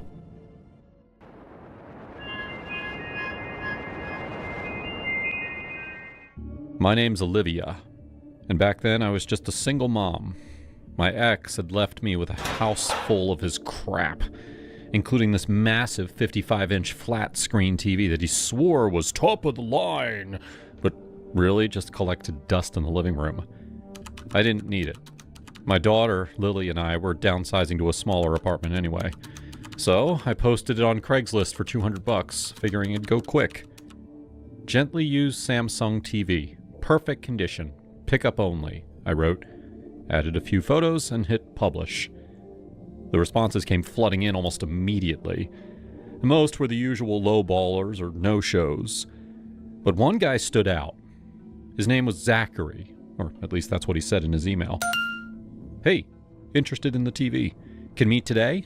Cash in hand. Straight to the point, no haggling. I replied back, sure, $200 firm. Where are you located? He was in the next town over, about 20 minutes away. We exchanged a few messages, and he seemed normal enough. Mentioned he was getting it for his apartment with his boyfriend. Cool. No red flags there. But then things got weird. I suggested he come by my place to pick it up. Nah, I don't do house visits. He shot back, too risky. Risky? I thought. Okay, fair enough. I've heard horror stories about Craigslist deals gone wrong, especially as a woman. I didn't push it. No problem, I typed. I can drop it off at yours if you PayPal me first. His response was almost instant. Hell no! You think I'm giving you my address? That's how people get murdered. Murdered? I stared at my phone, half laughing, half annoyed. Who the hell did he think I was? Some serial killer? I'm 5'5", a life coach, and my biggest crime was binge-watching Netflix while eating ice cream straight from the tub. But hey, paranoia is real these days. Alright, how about we meet after my daughter's soccer game? Public park, lots of people around. I figured that eases mind. Daylight, families everywhere. Nope, he replied. You'll have too many of your people there. Could be a setup. My people? What, like I had a gang of soccer moms ready to ambush him? I rolled my eyes so hard I thought they'd stick. Lily was kicking a ball around the backyard while I paced the kitchen, muttering to myself, "This guy's nuts," I said aloud. But I needed the money. Rent was due, and $200 would cover groceries for the week. So I tried again. Fine. How about the parking lot of the grocery store in town? 3:30 p.m., broad daylight, cameras everywhere. There was a long pause. I could see the typing bubbles come and go. Finally, no way. Too isolated. People get jumped in parking lots all the time. Isolated? It was the busiest spot in our sleepy suburb. Moms with strollers, old folks buying lotto tickets. Now, at this point, I was tempted to just block him and move on, but something about his fear made me curious.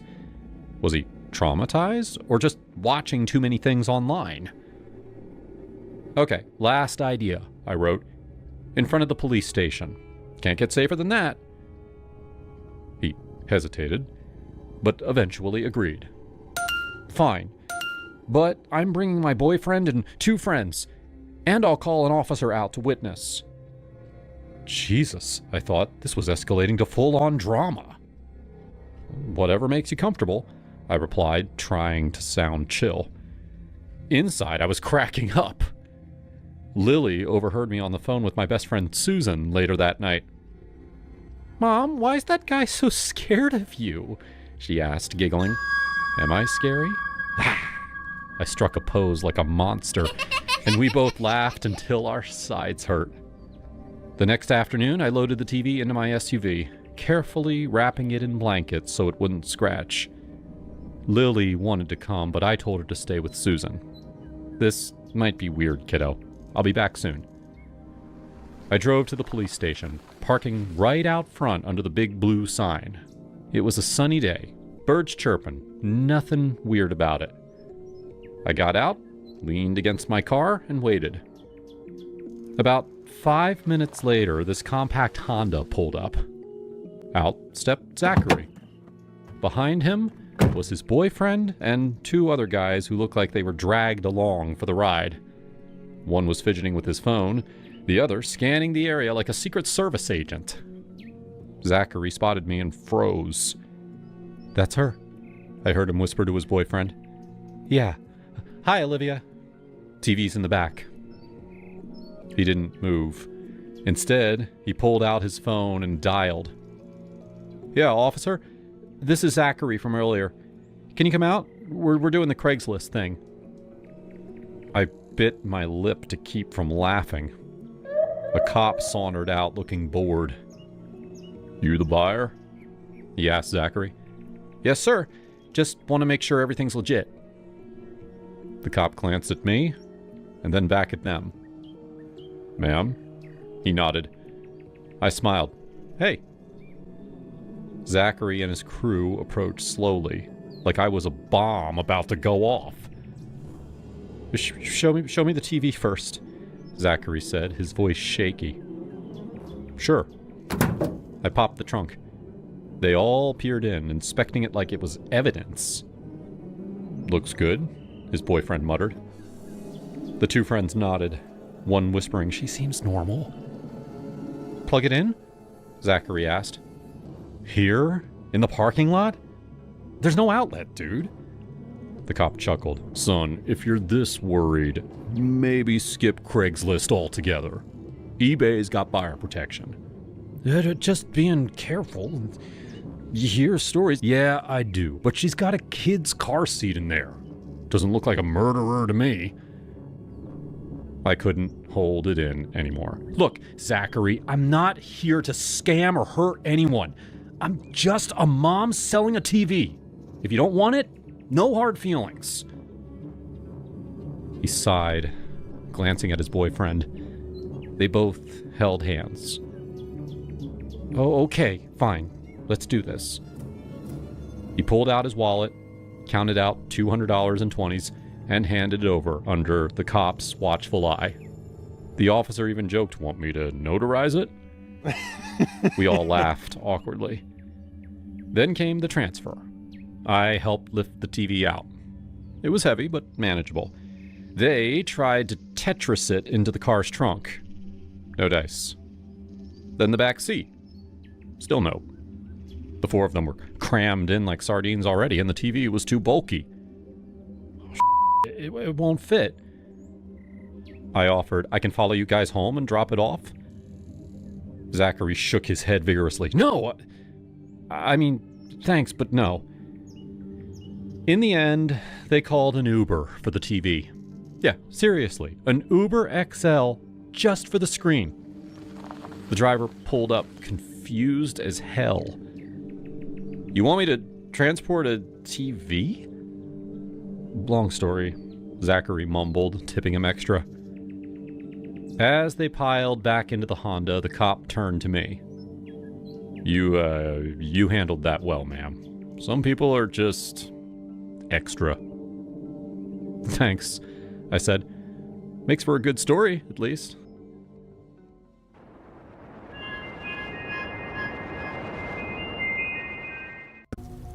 I'm a bartender by trade, and so I've had my fair share of these weird run-ins. You get pretty good at reading people. Who's there to unwind, who's there to disappear, who's there to be seen. Showboats, you know, that kind of people. I've had a solid run at that place. A few years in, good tips, no drama. Management trust me to close most nights. Not a bad gig. The guy in this story came in on a Tuesday. He sat 2 stools down from the service well, ordered a whiskey neat like a true lone wolf. He was around my age, clean and put together, not flashy, not sloppy, very, very normal. And that's the word that stuck with me. He watched me work and wasn't subtle about it. First round turned into 3, and somewhere between them he starts talking. Nothing wild, but it was all personal. Asked if I liked dancing, if I ever got out of the bar after my shifts. Told me I looked like I should be somewhere safer, somewhere brighter. I laughed it off and kept moving. This is what all bartenders do. We've heard it all before. And when he asked if I wanted to grab dinner sometime, I told him politely no, and that was that. He came back the next day. Same seat, same drink. This time he didn't ease into it, picked right up where he left off. I turned him down again, still polite though. He came back again, and again. 5 nights a week easy, sometimes more. He'd show up early, sometimes right before close. Always alone, always that same horny energy. He wasn't pushy exactly, never raised his voice, never got angry when I said no, but he didn't really hear it either. Just nodded, smiled, and circled back around for the next time. Textbook hound dog. Over the next few weeks, he started dropping details, said he had a daughter, said he was divorced, talked about work in this vague way, almost like he didn't have a job. But he always paid his tab. There was enough to build a picture, but not much else. I started to expect him, the part that I didn't like admitting, not in a good way, just that he became part of my work shift, a fixture, like the neon sign in the window or the cracked tile behind the bar, stuff you hardly notice until it isn't there. I kept saying no anyway, despite liking the attention. Then, one night he came in really worn out, bad shift the night before, slept like garbage, everything felt like 3 degrees off in my head. He walked in halfway through the rush and took a seat, gave me that same look like he'd been waiting all day to see me. He starts in again, dancing, dinner, something fun. He was turning it up to 11. I was weak enough internally that this was starting to work on me. Maybe I was tired of being bored. Maybe I wanted to prove to myself that he was harmless. When he asked again, I didn't shut it down. I just said, "Yeah, lunch. Let's do it after my work week is over." 3 days later, we met up. I picked the place. Busy, public, a little noisy, safe. He showed up on time, clean shirt, easy smile, that same confidence that he carried into my bar. Nothing felt off. We ordered sandwiches, iced tea, and sat across from one another like civilized people. And it was fine. The restaurant was one that I knew of but hadn't actually been to. I was disappointed in the menu, but more than that, the food and service itself was very meh. I know that isn't important in my story, but in my head, it felt like it took away from what could have been a nicer date. This kept me on the hook longer than I intended to be. There's no obvious red flags. He asked me about my day, told me the same stories that he'd been telling me for weeks now, about his divorce, his daughter, how hard it was to date now. A little self-centered and a little rehearsed, but not alarming. Just a guy who seemed to like to hear himself talk. I tried to meet him halfway. It was a good conversation, all things considered. When we finished eating, I expected we'd split. Instead, he said, "There's an ice cream place 1 street over. You want to talk more?" That sounded harmless. It was warm out. People were everywhere, so I said sure. We walked and talked. He pointed out shops, so he knew the area well. The ice cream place was small. I'd never heard of it. We sat outside with our cones and really relaxed. Things actually felt good. Then he says, "Well, there's a park right down the road. You ever been to it?" I had. It was a big open space with trails all over. "We could go for a walk for a bit if you want." I hesitated and he noticed. "It's broad daylight," he said, smiling. That line did it. Made me feel silly for second guessing, so I got in his truck. The park was only a few minutes away. He parked near the trailhead, further from the playground. A few cars around, but not many. People scattered across the grass. We got out and he locked the truck. That little chirp, for some reason, just echoed in my mind. We started down the path, and for a minute, it was the same conversation, and I almost regretted going out there, but the trail curved, the trees closed in, and the park behind us quickly faded. Fewer voices, less movement. Just the two of us. And I got a bad feeling in my stomach. I glanced back toward the parking lot. Not a soul in sight. "What?" he said. "I'm just making sure I know where we are." He laughed and kept walking. We took another turn deeper into the trees, and he changed. No build-up, no warning. "You're a dumb bitch for coming out here dressed like that," he said. I stopped. "What?" "You heard me." I laughed uncomfortably. "Okay, that's not funny. It's not supposed to be. You're being rude." He scoffed. Everything in me went cold, and he stepped closer, right in my face. "You got in my truck," he said. "Walked into the woods with me, dressed like that." I looked down without thinking. A skirt, a fitted top, pretty casual. He kept going. "No one knows where you are. You don't know who I am. How many hours would it take for somebody to figure out that you're missing? I know your name. I know who you are." He smiled. "No, you don't." That's when it clicked. This wasn't random. He'd been building to this. I've always paid in cash. I've never given you my real name." I turned and started walking back the way we came, and he stayed beside me without any effort. "Where are you going?" he said. "That's nowhere to go." I didn't answer. My chest was about to explode. My hands were shaking. I kept expecting him to grab me or something. "You think you're safe behind that bar?" he said. "You're just some girl who got in my truck." Every step I took felt like it was going to be my last. No part of this park was familiar to me. I could do anything I wanted out here. You're my property. My legs felt weak. I didn't know what would make him stop talking. Then I said the only thing that I could think of. "I hope nobody ever does this to your daughter." He stopped. I took 2 more steps before I realized he was no longer next to me. I turned, expecting him to snap, but he just stood there, face blank. He let out this weird huff, and it sounded like a laugh or a grunt maybe. "Keep walking," he said. I didn't argue. We made it back to the truck without another word. My hands were shaking so bad that I fumbled my door. He watched but didn't help. The drive back was quiet. He stopped at lights, signaled, kept his eye on the road. No evidence of the threats of murder that he just made to me. When he pulled up near my car, he unlocked the doors and said, "You need to be more careful. I actually did you a favor today." I couldn't even look at him. "Yeah, thanks," I said. I actually thanked this smug bastard, I know.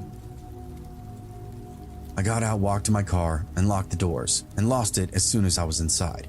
Couldn't even get the key into the ignition at first. I called my sister, then my friend, then my mom, told them about what happened, or as much as I could get out. I never reported it. I don't know his real name. I don't know where he lived, and I'd gone willingly, got in his truck, walked into that park. That was the whole point, I think, too. He made sure that I blamed myself, and in a weird way, he did open my eyes up to how vulnerable that I was in the moment, and how I'll never put myself in that situation again.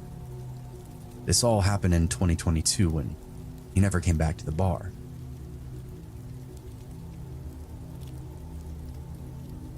Years ago, I worked at a dollar store for about 3 months. It was one of those jobs that sounds simple until you're in it 8 hours a day, dealing with people that are teetering on insane and others just straight up criminals. I got screamed at by Karens over coupons, hit on by sketchy guys, and cleaned up messes composed of things that you can't even imagine. But I'd just been laid off, the money was tight, and I needed something to get by, so I stuck with it.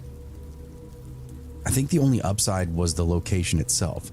Only 3 blocks from my apartment, straight shot down a dim street past a laundromat and a liquor store. My coworkers were decent. Our manager Lisa was in her 30s, always tired, always trying to hold the place together. We closed at 11 p.m. and by 10:15 it would usually go quiet. That night felt really normal. It was a dead store, light buzzing, me at the register just waiting it out. Lisa was in the back finishing her paperwork. The last customer had already left. Then the door slams open. A guy rushes in out of breath and eyes wide. Not drunk or high, he just looked terrified. "You need to lock the doors," he said. "Right now. Call the police." Lisa came out from the back, bracing for another issue. "Sir, what?" "I just passed your alley," he cut in. "There's 2 guys masked. They're not hanging out. They're about to knock this place down, and one of them has a gun." Oh, shit. Lisa didn't hesitate. She locks the door, flips the sign to closed even though we still had time left. I grabbed the phone, called the police, tried to keep my voice steady while my eyes stayed glued to the windows out front. The police showed up relatively quickly, lights washing over the store as they checked the alley, the side of the building, every place they could find. Nothing though. These men were gone, apparently. The officers then came in and told us they'd stay parked outside until we closed for real this time, just in case. That was a relief, but we were still scared. I'm 5'6", about 150 pounds, and I don't scare easily. I've lived in places where you learn to keep moving and mind your business. I've walked home plenty of times without thinking twice, but that night was different. Armed thugs just a walk away. And not just because of that, but because those guys vanished so fast, they could be anywhere. So I called my boyfriend. He came right away without any questions, and when we finally closed, he was waiting across the street with our dog, a big mutt that looked very intimidating. He walked me home quiet, alert the whole way. We hung out a bit, I told him all the drama, and he said there were all kinds of robberies going on. He went home a little while later, which was a short walk through the neighborhood, and texted me when he got back home. 0 issues. The next morning, I ran into my neighbors downstairs. She looked a little off. "You hear what happened?" she asked me. I shook my head. "There's a bodega around the corner from your store. Cashier got shot, killed, around 11:30. Robbery." Same time, same area. I just nodded, but it hit me in the gut. Those guys in the alley. There was no way it wasn't them. I'd been 30 seconds away from getting shot over $600. If that man hadn't come in when he did, I didn't finish that thought. When I got to work, everything felt surreal. Lisa told me she filed a report and given the police everything. She looked even more drained and sleepless, more than normal, on the verge of a coma. After that, though, it was silence for a bit. No scares, no thugs in the alley. It was peace for 48 hours. We were still closing up a little earlier, pretty much right after the last customer around 10 p.m. A couple of days later, Lisa got called into the office, and when she came back, I knew something was wrong. "They wrote me up," she said. "For what?" "Closing early. Doors stay unlocked until 11. No exceptions." I stared at her. "Even after what happened?" She nodded. "Even with the police report. They had one complaint about us not being open until our advertised hours. Corporate is pissed." I thought she was going to quit on the spot, but she didn't. She rubbed her face and went back to work. "I've got bills," she said when I pushed. "I can't just walk." And that was that. The next night felt off from the start. Same routine, same slow crawl to closing, but there was tension under everything else. 10:45, still no customers. Lisa stood by the register with the keys in her hand, glancing at the door. I could tell she was thinking about locking it again, but she didn't. "We'll close on time." I didn't argue. I should have, but I didn't. 11. She flipped the sign to close, and for some reason still left the door unlocked. We started counting the register, going through the usual motions, and then the door opened, followed by footsteps, 2 of them. I looked up and felt my stomach drop. Masks. One of them had a gun, and he raised it right up to our faces. "Register," he said. She opened it, hands flying, pulling out bills and setting them on the counter. I could move, couldn't think, just watched Lisa handle the business. One of them glanced at me and quickly lost interest. I must not have looked like a problem. "That's it? There has to be more. These registers have been fucking shit," he screamed. "That's all the cash we have," Lisa said back. "Bullshit. You have to have a safe in the back or something." Lisa shook her head. Then the gun went off. The sound filled the store and Lisa dropped immediately.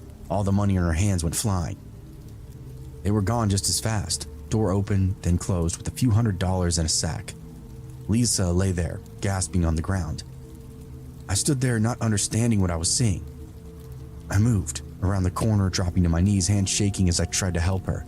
There was so much blood. I remember screaming, fumbling for my phone, barely even able to talk to the operator. The cops came back and medical was on scene right behind them. We did everything we could, but it was over before it even began. Lisa didn't make it, and those guys, to my knowledge, were never apprehended. I was devastated after this incident and struggled to go back to work for a couple of months, and ended up quitting. I couldn't go back to that store.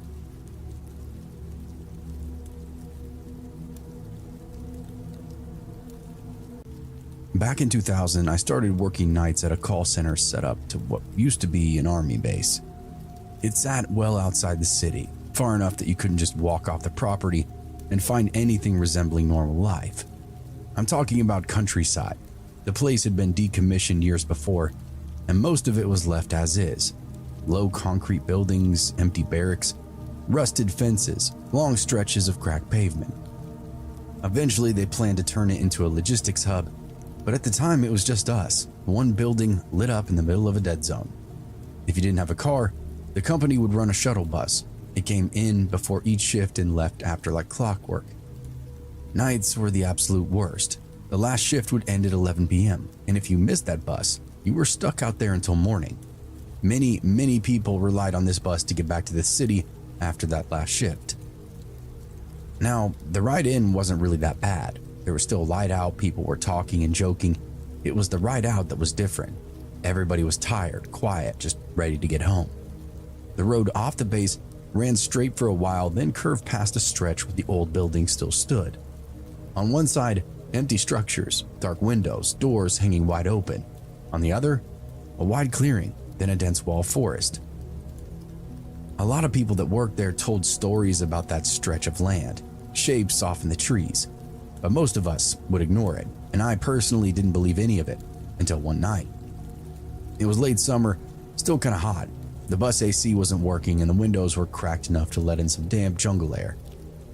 There were maybe 10 of us on board, the same old faces, a couple of guys from tech, 2 women from billing, and a supervisor who I didn't know very well.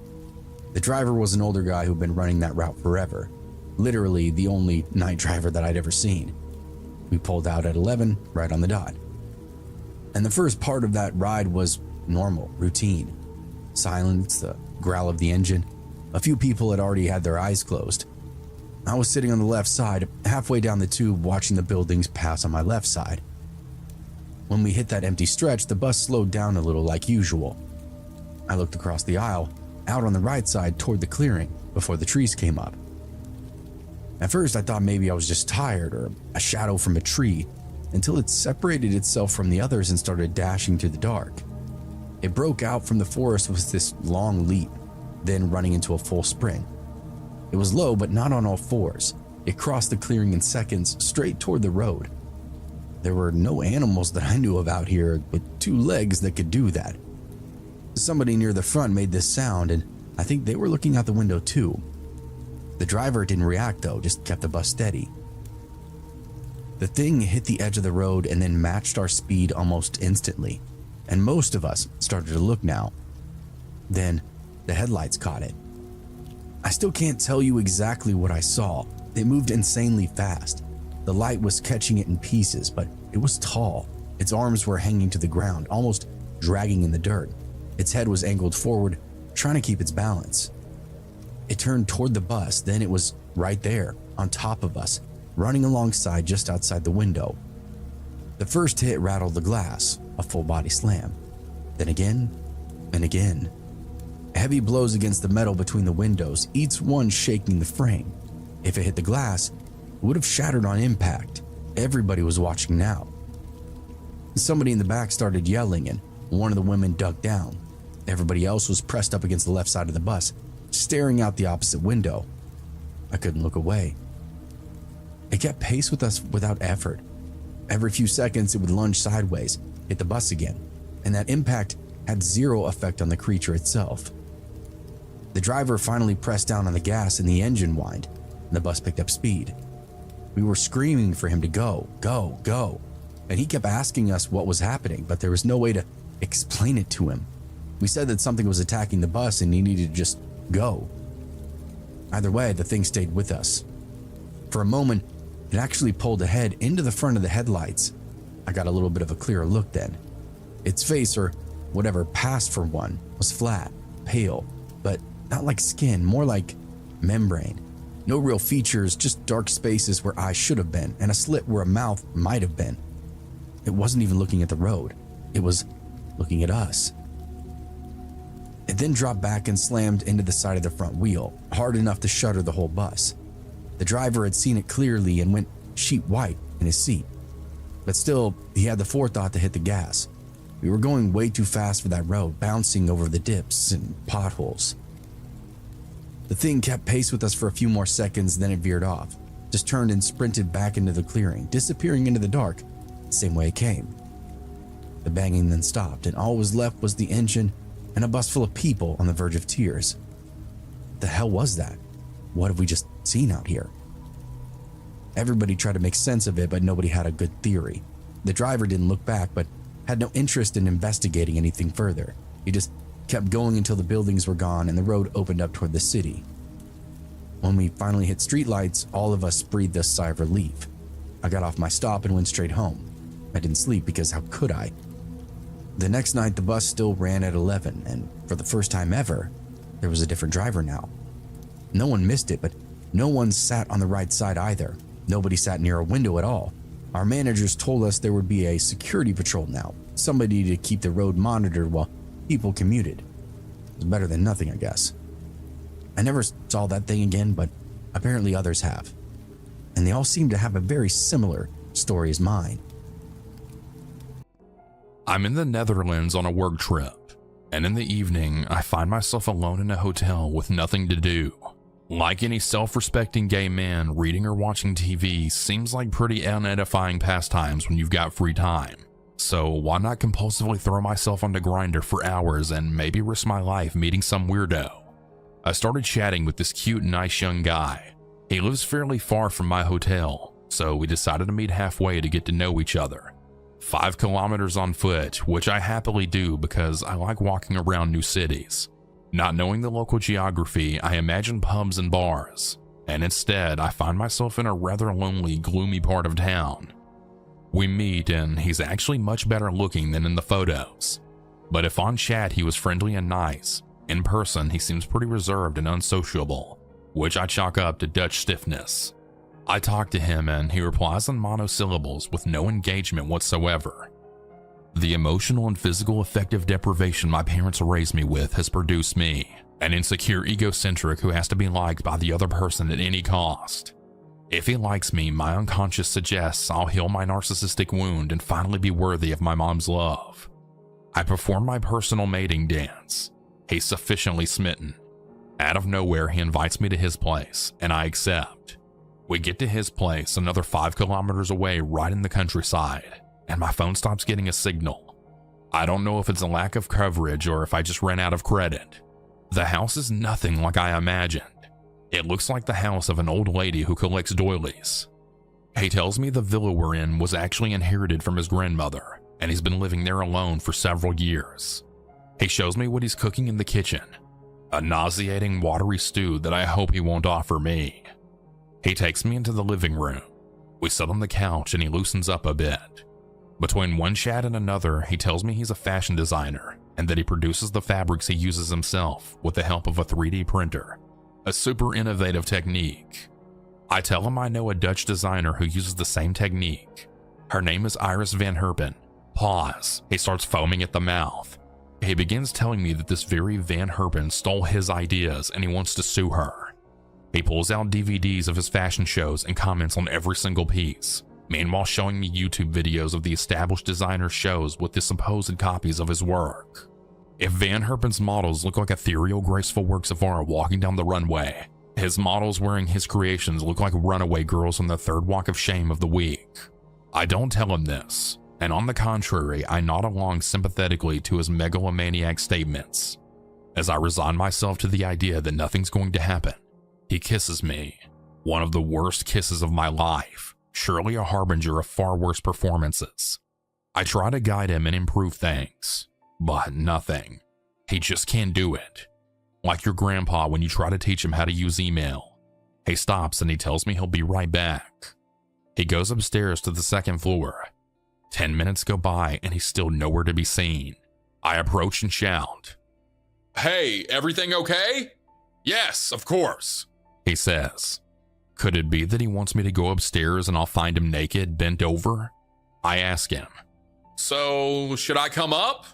To which he just says, No, wait." I wait. Another 20 minutes pass. Is he taking a shower? Yet I don't hear any water running. After a while, much darker possible scenarios start to crowd in. Ones anyone with a bit of common sense would think of if they found themselves in an isolated stranger's house. Is he putting on a raincoat to protect himself from the blood once he chops me up? Is he sharpening an awl with which to carve red rum into my belly after chaining me to the fireplace? I decided to make a run for it. If the idea of being murdered by a stranger has just barely surfaced, the doubt turns into certainty when I realize that the door we came in through is locked. Oh my God, I'm going to die. I go to the kitchen where there's another door, and that one's locked too. Oh crap. I go back to the living room and meanwhile scan the place for possible escape routes. In a dramatic flash forward, I picture myself throwing an armchair through a window and then jumping out and running away, or finding a flashlight in the bookcase to send Morse code distress signals. After about 50 minutes, he comes back downstairs impassive. "I want to have sex with you," he adds without any emotion. I've completely lost the desire. I'm genuinely convinced he's going to kill me.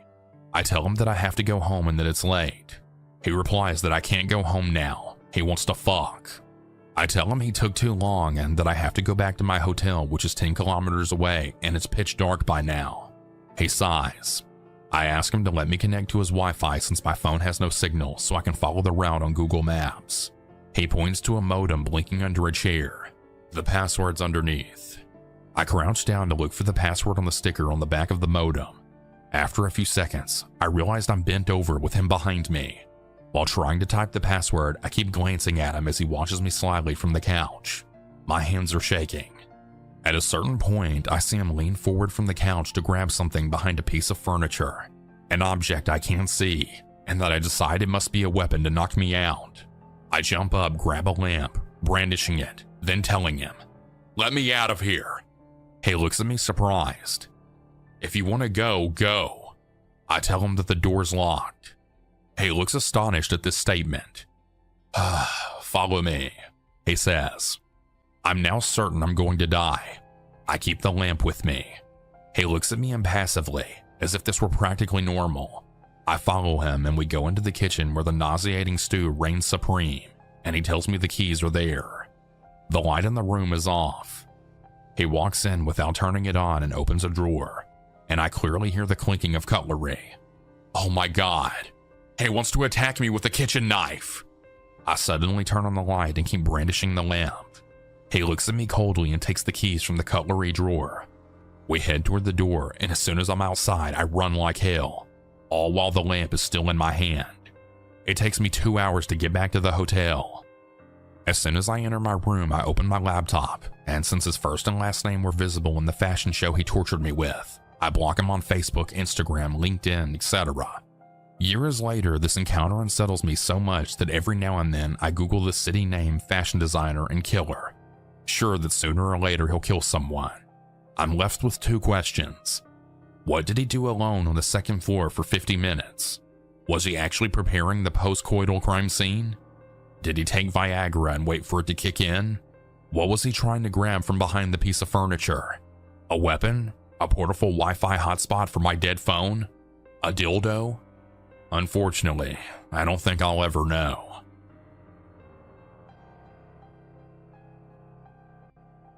Back in late 2023, I began seeing a man in my neighborhood walking his dog. I would see him in the morning when I went to work, maybe 2 to 3 times a week. He's an average-looking guy, maybe in his 60s. I would see him again regularly when I came home. Since I worked an 8 to 5, I didn't think much of it, just assumed we had similar schedules. He always wore the same blue jacket. I didn't think much of it because it looked like a rain or wind jacket, so I thought it was just what he threw on to walk the dog. He would stare a lot when he walked by, but again, assumed maybe he was just a lonely guy and didn't think too much of it. One day I asked him if he had got the end of the year letter from the HOA, and he seemed confused. I repeated myself, and he said that he hadn't received anything yet. Wrote this off as well because I assumed that he was just caught off guard. I had been seeing him daily for months, but we never spoke. He genuinely seemed shocked by me speaking to him. I told him to keep a lookout for it, and he just stared and went back to walking his golden retriever. I began seeing him even more after this. By Christmas, I was seeing him at least once a day, if not twice. I treated him like every other neighbor, and did a quick neighbor wave whenever I saw him walking his dog. In March, I had separated from my husband. He moved out and took the dog. He owned him before I came along, so I understood this. Since I was now alone and sad, my mom stayed with me for a while. She doesn't work, so she would be at my house during the day while I was gone. She noted the same guy always walking by. She noticed that he always stared too, and it was kind of odd. She waved hello to him a few times, but he never did anything but just stare and walk his dog. She said since he walked the dog often, but also seemingly on a schedule, he could have early onset dementia, or maybe he was sick somehow and using the dog walks as a way to get exercise. We both agreed he was very odd but harmless. After a month or so, my mom went back to her house and I was living alone. One thing I loved about that house was the fact that the backyard butted up to a national park. Beyond my fence was trees and forest. After my husband and dog left, I would be sitting in the backyard and hear what sounded like footsteps. It was almost always late at night when I'd be sneaking out for a late night cigarette before bed. I was drinking a good amount at the time, so I figured 1, I was paranoid, and 2, I was probably hearing raccoons or opossums in the woods, and 3, having the dog before would have scared off any critters. It didn't happen every night, far enough apart that I was able to write it off, but I couldn't shake the feeling of being watched. My fence had horizontal planks rather than your more standard vertical style. There were gaps you could see through if you were right on it. I looked over the fence in the daylight for a sign of anyone back there. The National Forest kept the fire break cleared between the edge of the park and the back of the homeowner's property, so it was difficult to tell if anyone had been there or not. I'd started noticing lighters and cigarettes missing from the backyard. I would swear I had an almost full pack going to bed, but when I'd check the next day, it would be half empty. I wrote this all off due to my heavy drinking. My cousin started coming over and helping me do some handiwork around the house on the weekends. The neighbor guy in the blue coat would walk his dog every day still. He would now stop and watch my cousins from the sidewalk as they did work at the house. He would let the leash out for the dog to come up to them, but they didn't pet it because it smelled awful. I told them the theory my mom said that he was sick and weird, but harmless. They didn't agree, and the next time he let the dog into the driveway, my cousins had told him to screw off. From what they told me, he just stared at them for a while, then walked off. From then, the man would still stare, but it was even creepier now. When I would drive by, he would stop and watch me, as in physically turning his body to follow my car as I went by. I would always wave as if it were any other neighbor, as I always did, and he didn't flinch. Around June, a friend of mine moved in. She was going through a divorce as well, and I was happy to have someone to hang out with after work. We had a lot of fun drinking and burning fires in the fire pit. And it began again. The sound of footsteps in the woods. We were both drunk, so we ran inside and just laughed it off. This happened a handful of times over the next few months. I would hear things more often when I was alone. My roommate split her time, so she was never with me on the weekend. She had noted the creepy guy with his dog. He seemed to be walking his dog when I left for work, around 7:30, and again when she was leaving for work, around 8:30. He would let his dog out to her daily, and she would pet the dog at first. She stopped because the dog smelled so bad and the man never spoke. He just stared. She started being creeped out too. She said he seemed friendly enough until she stopped petting his dog and his stare shifted to being mean too. He began stopping to watch her drive by as well. Then one day, I saw it. I saw him down out past the entrance of the neighborhood and at the tree line to the forest. He was clearly walking into the woods. That's when it clicked. Why did he wear the same clothes every day? Why he seemed to be there with his dog every day we left the house? Why did they smell so bad? Why I was hearing things in the woods?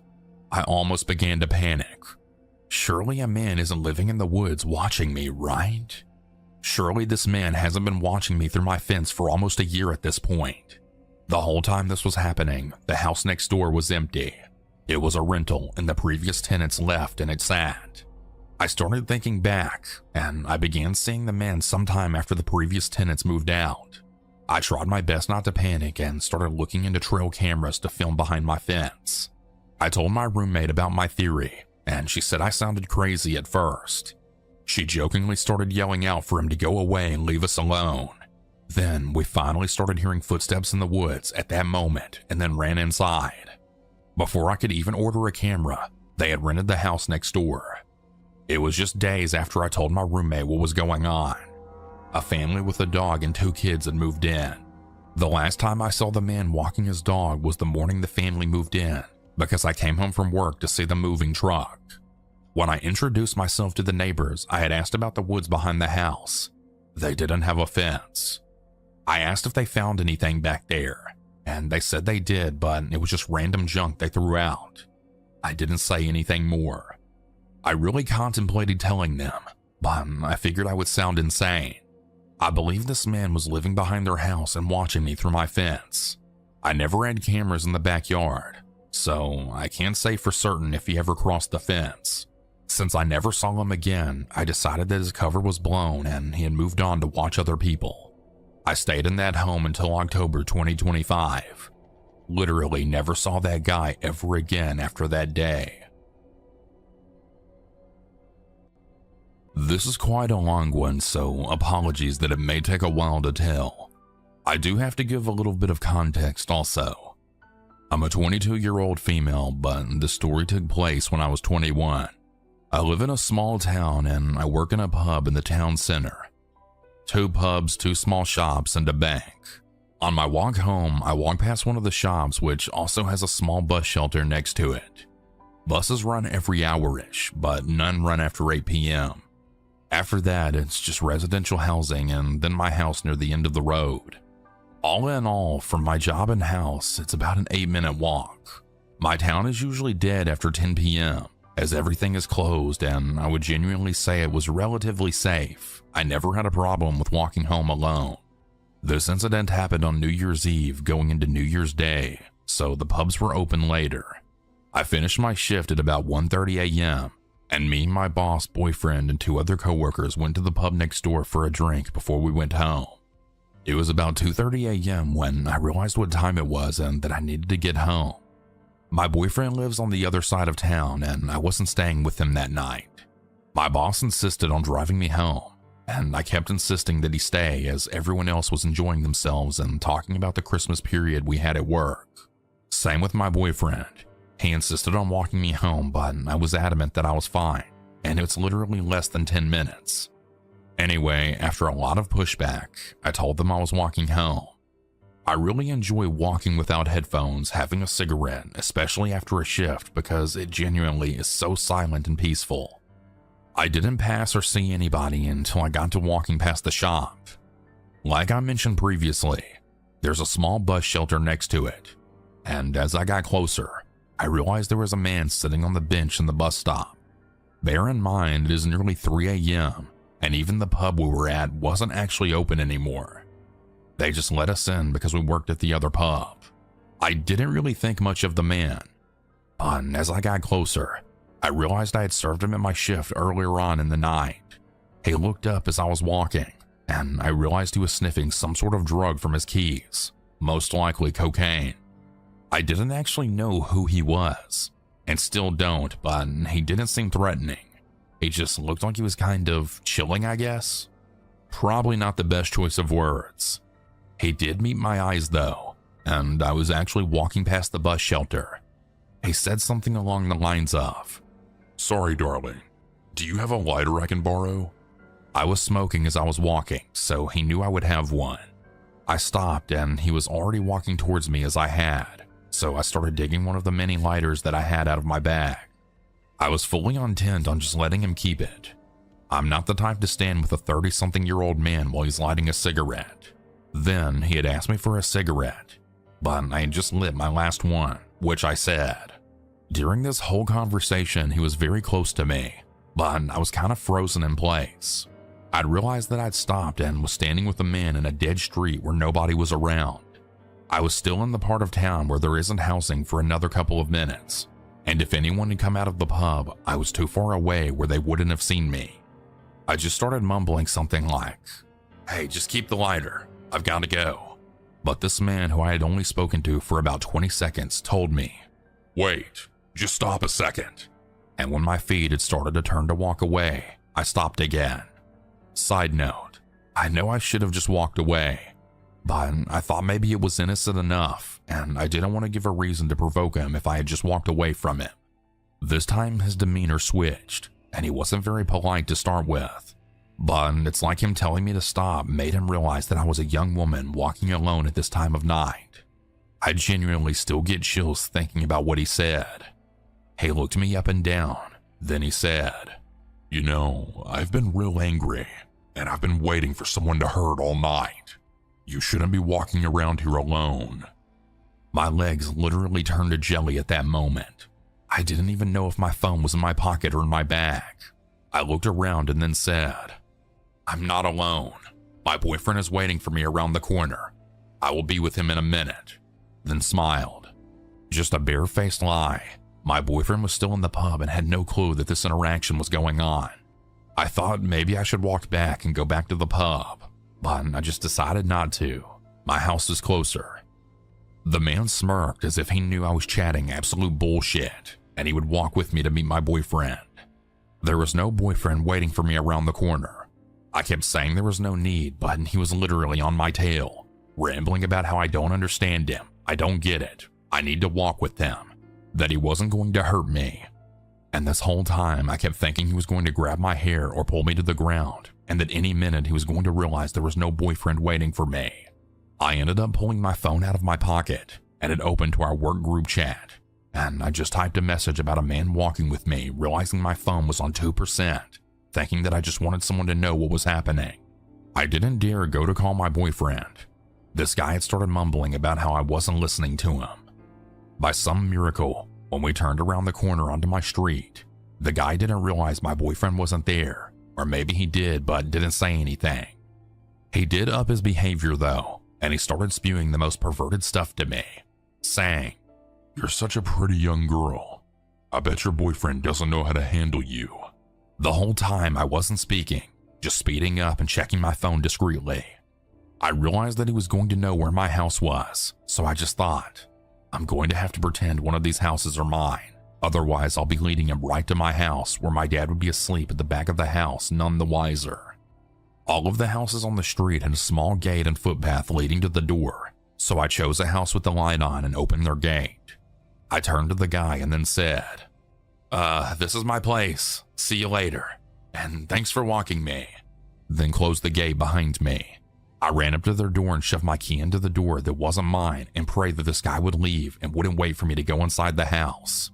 Thankfully, he didn't, and he started stumbling in the opposite direction back down the street away from where my actual house was.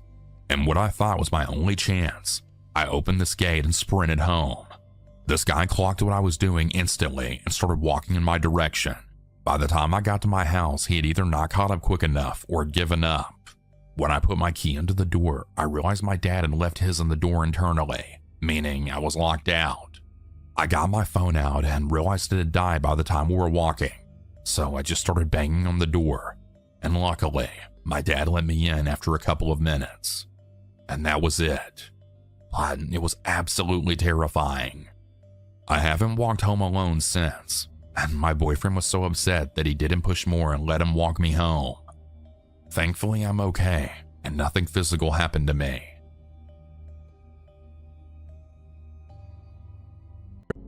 I work at a grocery store that I won't name in Detroit, and I work almost exclusively on the third shift, so thankfully I don't have to deal with customers, and I spend most of my time stacking shelves and doing busy work.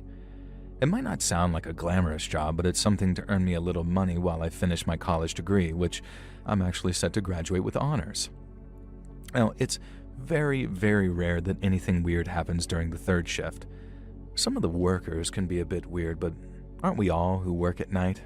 No, I'm just projecting, but I usually arrive at the store during closing time, by which all the customers have been tossed out on their butts. I don't know what happened in this particular case. Maybe she was hiding in the bathrooms or tucked away in a display or God knows what. But short version shorter, there was an elderly female customer left in the store with us when it should have been just us workers. Now maybe you'd imagine her wandering around lost or looking for her dead husband or demanding to know where we keep the pasta. Aisle 3, by the way. But no, she snuck through the whole of the store unseen, like solid freaking snake, and none of us had a clue that she was even in the store for the first hour of our shift. Now, the first sign that something was wrong was a sudden foul smell emanating from the fish department. Myself and my colleague Cherry rushed over there, curious as to what had suddenly caused a fish to just go rotten. Had a tuna exploded or something? But nothing could have prepared us for what we saw. The old woman had crawled inside the iced fish display, which was actually due to be emptied by one of us at some point, and she was rolling around inside of it, tearing fish apart with her bare hands and somehow treating them like her worst enemies. We watched in horror and, I guess, kind of amusement. We could only stare as she saw the goddamn octopus sitting there, some kind of delicacy that they'd imported in because God knows why. Apparently people eat these things, and squid. And she was muffled by the glass, but we heard her screaming something like, "There you are," at the octopus, and began trying to tear into it. Now, octopi are stretchy and pretty hard to just tear with your hands, so this old lady had the brilliant idea to just sort of gnaw on the octopus with her teeth. Only it turns out that she wore dentures, and after a number of attempts of biting the octopus's tentacles off, she got her dentures stuck in its forehead. Thankfully, someone had called the cops by now who showed up, but it was like nobody wanted to intervene. We wanted to see what she'd do next, and unfortunately, what that involved was smashing her way out of the glass cabinet housing the fish, creating an even more disgusting smell as she charged towards us. We soon realized that there was more to it than fish. She'd soiled herself. Now, this might all seem funny to you, and frankly, it was right up until this moment. Then, covered in broken glass and bleeding profusely from shards, she lunged at Cherry, tackled her, calling her an octopus woman and accusing her of inserting eels into various orifices, and I think some troll grandson of hers had shown her some of the famous shock memes and it had just broken her brain. And the whole thing ended with the cops having to actually tase her and try to bring her down, but she was having none of it. She somehow withstood the entire taser blast. I guess it was pretty weak since they thought that she was just some old woman. And then she charged back to the fish counter, grabbed as much seafood as she could carry, and then jumped on Cherry again. Now, the next thing we know, she's trying to force an entire octopus down Cherry's throat while whipping me with some eel, and I know it sounds funny as hell, but it was honestly terrifying at the time.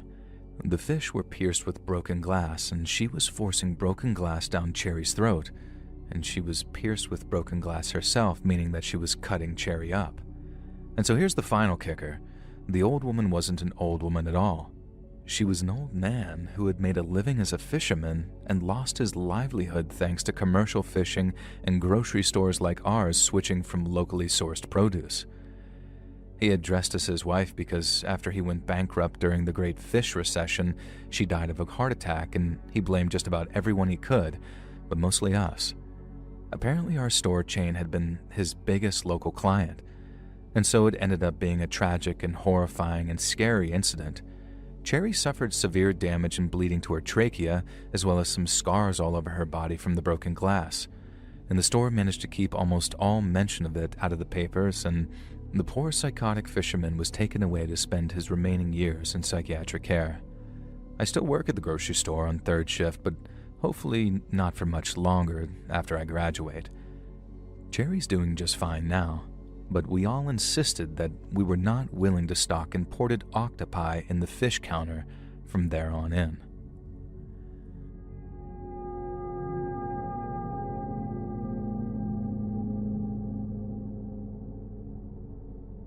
Word of advice, never work in a gas station at night. This might sound kind of dramatic, but I'd rather crawl over broken glass, work down in the sewers, or be Hassan Piker's dog than work night shift at a gas station again.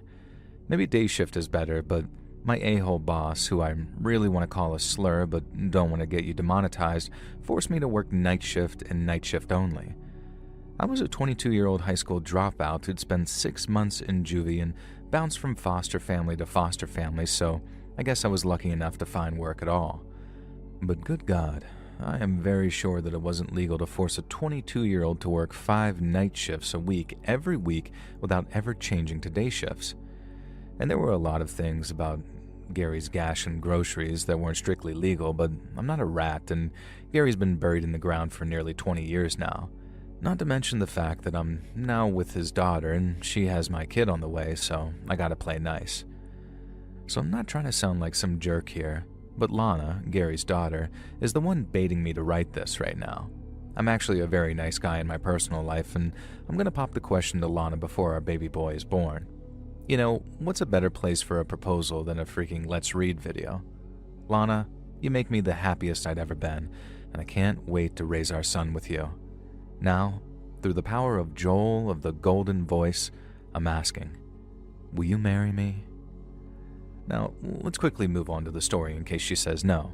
If she says yes, though, well, this will be the first serious proposal you performed on the channel, and I hope so. Now anyways, the point is, Gary was a greasy, greedy dude, and let's just say that I'm glad Lana inherited certain things from her Catholic mother rather than certain things from her father. But enough about that. We had some absolutely effing weirdos who dropped in during the night shift. There was this one guy who would spend a sickening amount of money on scratch cards, and I don't think he ever won a single cent. And from the way he dressed, he was clearly trailer trash too, and a few times I remember saying, "Buddy, do you think you should cool it with the gambling? I'm genuinely concerned about you." And you know how he responded? He hissed at me. Not even a word, he just hissed. After 3 times that, I just gave up. So there was that scratch-off jack-off, and then there was the 7-foot-tall man who came in at precisely 2 a.m. every day and bought a single Red Bull, a pack of Marlboro Lights, and one of those massive pickles in the plastic packets. Just those 3 items every single time. And the guy looked like he was about 90 as well, and sure, he was a skinny mofo, but there was absolutely no way that I was questioning him on his purchases, especially not after the hissing gambler. Now finally we had this kid, and he looked about maybe 8 tops, who would come in at around 5 in the morning every single Tuesday and Thursday, and would ask if we had any X-Men trading cards for sale. And I explained to him every single time that we didn't sell trading cards of any kind, but that didn't put him off. He'd be there every Tuesday and Thursday like clockwork, and when I told him no, he looked so upset and despondent, really. And so one day I went to the local comic shop and just got like 6 little packs of X-Men trading cards. And when the kid came in next, I presented him with the packs because surely one of them was the right brand that he was looking for. And the kid looked at the pack of cards, called me a retard, and then threw the packs back at me and stormed out. Now to this day I have no idea what I did wrong. The guy in the comic store told me that these were all X-Men trading cards that existed, but I guess I really don't know what I guess, but I never saw the kid again anyway, and that was kind of a relief. And I'm pretty sure that in the future someone met this kid, and he was the inspiration for that Duck song about the lemonade and the grapes, and if you know, you know, Google it. Now speaking of kids and short people, it's time to start the creepiest of these stories. I'm standing at the counter, minding my own business, when I just hear this rich, deep voice demand that I cook him a hot dog because all the ones on the machine are overcooked and look like crap. I glance over and, yeah, fair enough. The hot dogs had been on rotation for about 3 days if I knew Gary, so a fresh batch wasn't out of the question. The problem was, I had no idea where the request had come from. The voice demanded that I get a move on and said that he didn't have all day. And so I leaned over the counter, trying to get a better view of the store, and that's when I saw a little person standing as close to the counter as he could get without face planting. Now I'll admit I was a little thrown that he'd decided to position himself somewhere that would clearly not be visible to me, but whatever. Now I apologized profusely and said that I had no idea that he was a little person. And the guy just sort of harumphed and huffed and said that calling him a little person was deeply offensive. And so in my infinite wisdom, I apologized again and said, "I'm sorry, I meant midget." And I saw his face go red with fury, and I knew that I messed up. Now I scoured my mind. What else did small folk like to be called? Now this was back in the 80s, so the differences weren't as well known then. And the man explained that he had dwarfism, and so obviously I should refer to him as dwarf. Now, fair enough, I have no problem with that, and I will refer to people however they want. I guess the thing that riled me up is that during my first time in juvie, I took an extremely nasty acid attack to the face, and it left me permanently disfigured and blind in one eye, so I clearly wasn't so intentionally ableist against people with different body types, but that's neither here nor there.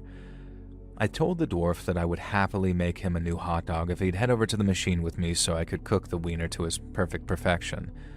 And somehow, of course, this managed to offend the fella tremendously again, and he began screaming at me in what sounded like a Shakespearean monologue about how he shouldn't have to move, and it was my job to go and cook him a hot dog with all the trimmings and blah blah blah. No, actually, it wasn't. It was a self-service hot dog machine, but I wasn't going to argue. I told him that I'd head over and cook him up the best hot dog he'd ever had. Now, The dwarf replied by saying that it was too late now. I'd screwed everything up, and it was time to face the consequences. In complete shock, I watched as the little man rose to his full height of around 6 foot. At the same time, he reached into his jacket and pulled out a sawed-off shotgun. He told me that if I went for the panic alarm or anything like that, he'd blast a hole in my chest the size of a foot-long hot dog. And you know what? Screw it. Screw Gary. I wasn't getting killed over a job that barely paid enough for me to live and forced me to work 5 nights a week at Gary's. And I told the now 6-foot dwarf to chill and emptied the register for him. He filled a bag that he'd produced from nowhere and gave me a very cruel smile and just strutted out of the gas station. Or he almost did. For some reason, he paused to unload a shotgun round into the hot dog station and blasting that thing into pieces, leaving my ears ringing, and then he left. Now, my heart was pounding harder than it had when I'd done 4 lines of, well, never mind. Immediately, I pressed the panic button and I called 911 for good measure. Screw Gary. Those cops could actually wake him up. And so when the cops got here, we discovered a bunch of things. 1, Gary was too cheap to actually buy an outdoor security camera, so that one was actually fake. And so we had absolutely no footage of this fake dwarf leaving the premises. However, the interior cameras did work and I was able to see how he'd tricked me. He'd been kneeling on shoes, positioned in a perfect practice pose, so I had no chance of seeing his real legs. This explains why he didn't want to accompany me to the hot dog machine, though. And hilariously, this fake dwarf had been the suspect in a bunch of local robberies. He'd never fired his weapon before, and you know what got him caught? The fact that he took the time to shoot the crap out of that hot dog oven. Now, they were able to trace that buckshot of the gun to the owner and get his ass busted. He'd robbed enough places that I'm pretty sure that he'd actually die behind bars. What a shame. And as for me, I got my ass absolutely chewed out by Gary for handing over the cash and not risking my life by grabbing the baseball bat under the counter. I quit on the spot. I got my life together and I went back to school. I graduated, then got a degree, and some years later I met a woman that I fell head over heels for. Now imagine how shocked I was when I discovered that she was Gary's daughter, and hated him even more than I did. We originally bonded over drinks, where she shared our glee that he was dead, and now I know I sound like an ass, but you didn't know the man. He wanted me to die rather than hand over $200 or so to a fake dwarf. Screw Gary, screw the fake dwarf. I work in a very lucrative field now, and my life's freaking awesome. And that's why I'm writing to another awesome person, you, Let's Read, and I hope you enjoyed my story of a bunch of weirdos, at least one of whom nearly murdered me. And if you didn't, well, I know people who will shove a hot dog where the sun don't shine. Have a beautiful day.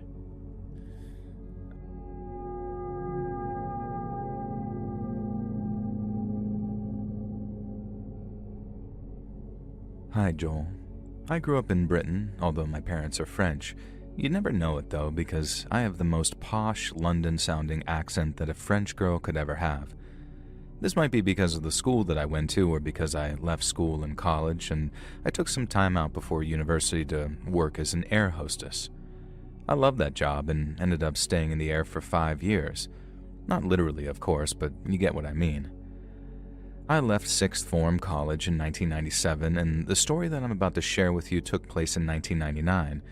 This was a couple of years before, everything changed with the planes, and security was very different back then. Things were a lot more lax, and it was much easier to get up to high hijinks. For one thing, you could still join the Mile High Club without too much trouble. Not that I ever did that, of course. I honestly would never. I shouldn't joke about that kind of thing, considering the story that I'm about to share with you, or joke about anything, really. So this story took place on the first ever red-eye flight that I was working. I'm sure everyone knows what a red-eye flight is by this point, but if by some small chance you don't, it's a flight, generally a shorter one, that takes place at night and often involves the passengers sleeping for the duration. If you take the red-eye, you're meant to stay quiet, calm, and well-behaved. I can't remember if kids were flat-out banned from our red-eye flights, but I don't ever remember any kids or babies on the handful that I worked. Now, this was 27 years ago, so bear with me. I've not worked as an air hostess for almost as long, and I haven't thought about planes in a long time. From what I can recall, the plane, run by some long bankrupt airline that you probably never heard of, was divided into two sections. The front section, closer to the cockpit, was for passengers who wanted to stay quiet and chill but weren't intending to sleep. It was the cheaper option and usually the busier one. Then the back of the plane, in reverse of the usual, was sort of the first class section, except this was for people who wanted or needed to sleep, so it was filled with bed seats. I was working up front, which suited me just fine because I didn't want to tiptoe around snoring old businessmen. And the sleeping area always smelled like farts too, so that was lovely. A red-eye typically doesn't have as many flight attendants as a regular flight, or at least it didn't back then. I think there were just 3 of us on that flight, although I could be misremembering. What I do remember is that I was up front, obviously, and my dear, queer, gentle friend Adam was working the sleeper section. Do you remember H from Steps? I don't know if Steps was that big in the United States, so maybe you never knew him, Joel, but if not, Google him and stick a picture up on screen if you can. Adam looked just like H from Steps, only he was a lot calmer, quieter, and more gentle than H, who always seemed like he had the energy of 50 men. Now make sure you Google H from Steps and not his real name, Ian Watkins, otherwise you might get that nunce from Lost Prophets, another singer who unfortunately shared a name. Now, he did some really, really terrible things, and you should do a true crime story about him one day, actually. That'd be actually very interesting. He was shanked in prison recently, too. Died. What a tragedy. Now, anyways, Adam was like a really calm and gentle H from Steps, and I promise this is important eventually. Partly it's important because the villain of this story, who we'll call Ian, looked kind of like the Lost Prophets guy. Although he wasn't really famous at the time and we didn't know he was a major criminal, so maybe I'm just misremembering. I'll call him Ian anyway because nearly every guy called Ian I've ever met was a proper prick, if you get me. Except for my cousin Ian, who's an actual right laugh. So anyways, back to the red-eye. Because I was working at the front of the plane, most of the passengers ate late-night airline food, and that meant that it was my job to collect up the trays with their rubbish on them. Now, I did this on autopilot, pun intended, sticking them on my trolley with a little "thank you, sir," or "thank you, ma'am," or "thank you, lovely," if they were some old biddy who was so wrinkled that they could have been a lad or a lass, or how do I put this tactfully? Someone who was very, very large and made it impossible to tell their gender. Now anyways, you had to be really careful about that back then. Christ, I mean, I feel bad for air hostesses in the 2020s, and I bet there had to have been some actual moments where a 20-year-old sweetheart had called a bearded passenger sir and been chewed out for not recognizing that they were a pretty princess. Oh Christ, I shouldn't have had those last couple of glasses of wine before writing you this email. Now anyways, I got my trolley full of trays and crap to the center of the plane and began chucking away the plastic boxes that the dinner had come in. And that's when I noticed it. A napkin with writing scrawled across the whole thing. "I know what you did on that plane," they'd written. And then a crude picture of what was definitely supposed to be me because, well, I could just tell, okay? Now, there had only been about 7 or 8 passengers who'd had dinner, so the note couldn't have come from too many people. I don't know why I even cared because I hadn't done anything on any plane by that point, but the drawing had been very rude and insulting, and I was young, so I guess I felt kind of threatened by it. It didn't take long for me to notice Ian, even in the low, dim lights of the red-eye flight. Now, he was a guy about my age with slicked back hair and a goatee that made him look like a proper wrong'un. Now, he kept giving me the evils, looking at me like I was a bit of dog poo on the sole of his shoe, but then also sometimes like he wanted to lick it. Now I'm going to stop this comparison there because I'm squeaking myself out, but you get the idea. I was disgusted by him, but he still wanted a piece of that, you know? And so I guess he was watching when I was looking, and he saw me looking, and then he started calling me over and asking for things like, "Hey girl, gonna get a bottle of water?" Or, "Got any napkins? I seem to have lost mine." And my favorite, "Way up, whoa lass. Can you handle these nuts for me? I haven't had any complimentary airline peanuts yet. So, can you get them?" And that's what he said, word for word, and I swear on the Bible about it. As an air hostess back then, at the dodgy flight company I worked for, you were taught to always smile, be as flirty as possible, and take as much crap from passengers as you could tolerate. I remember once, before this red eye, I got chewed out for telling a passenger off after he touched my butt, and he said it was an accident and apologized, so apparently I was in the wrong for muttering perv under my breath as I walked off. Now anyway, after I gave Ian his nuts, he called me back again about 10 minutes later and said that they really were salty, and then he asked me if I like salty things, which I pointedly ignored. And so he just laughed and said he needed another bottle of water and asked if I could be a good girl and go fetch him one. Of course, I did just that.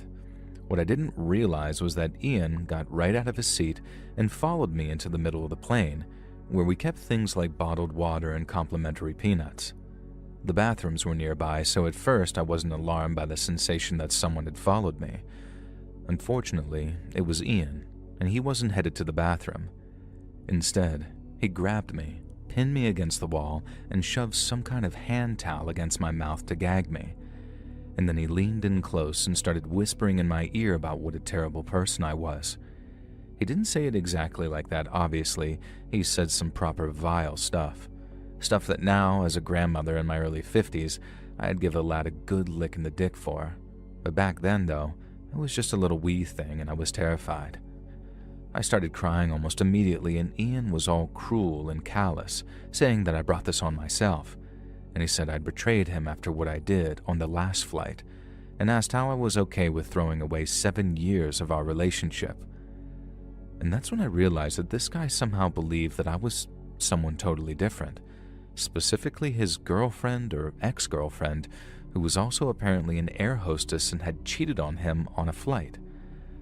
I didn't know it at the time, but his brain was absolutely fried from a cocktail of alcohol, MDMA, and coke, which I guess explains his temporary insanity. And things escalated when he tried to force me into the bathroom, pushing the hand towel so deep into my throat that I couldn't even try to scream.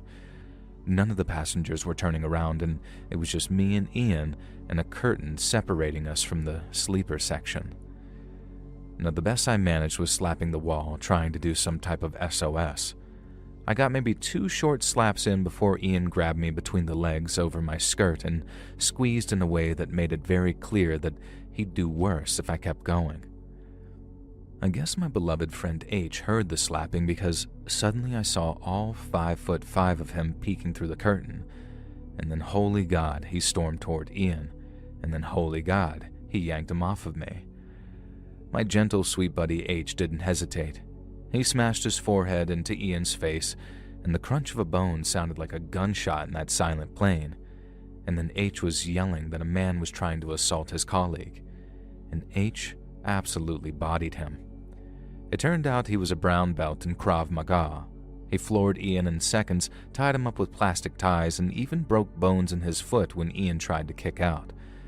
Ian spent the next 3 hours hog-tied in an out-of-order bathroom next to a toilet full of poop. We radioed ahead, and police were waiting at Heathrow. This Ian guy was arrested immediately, and after that, things changed. I became more cautious, I went to therapy, eventually, and I gained a whole new respect for H. I stayed in the job for another 3 years and then left, and life moved on. But I'll never forget the terror of that night, or the man who saved me.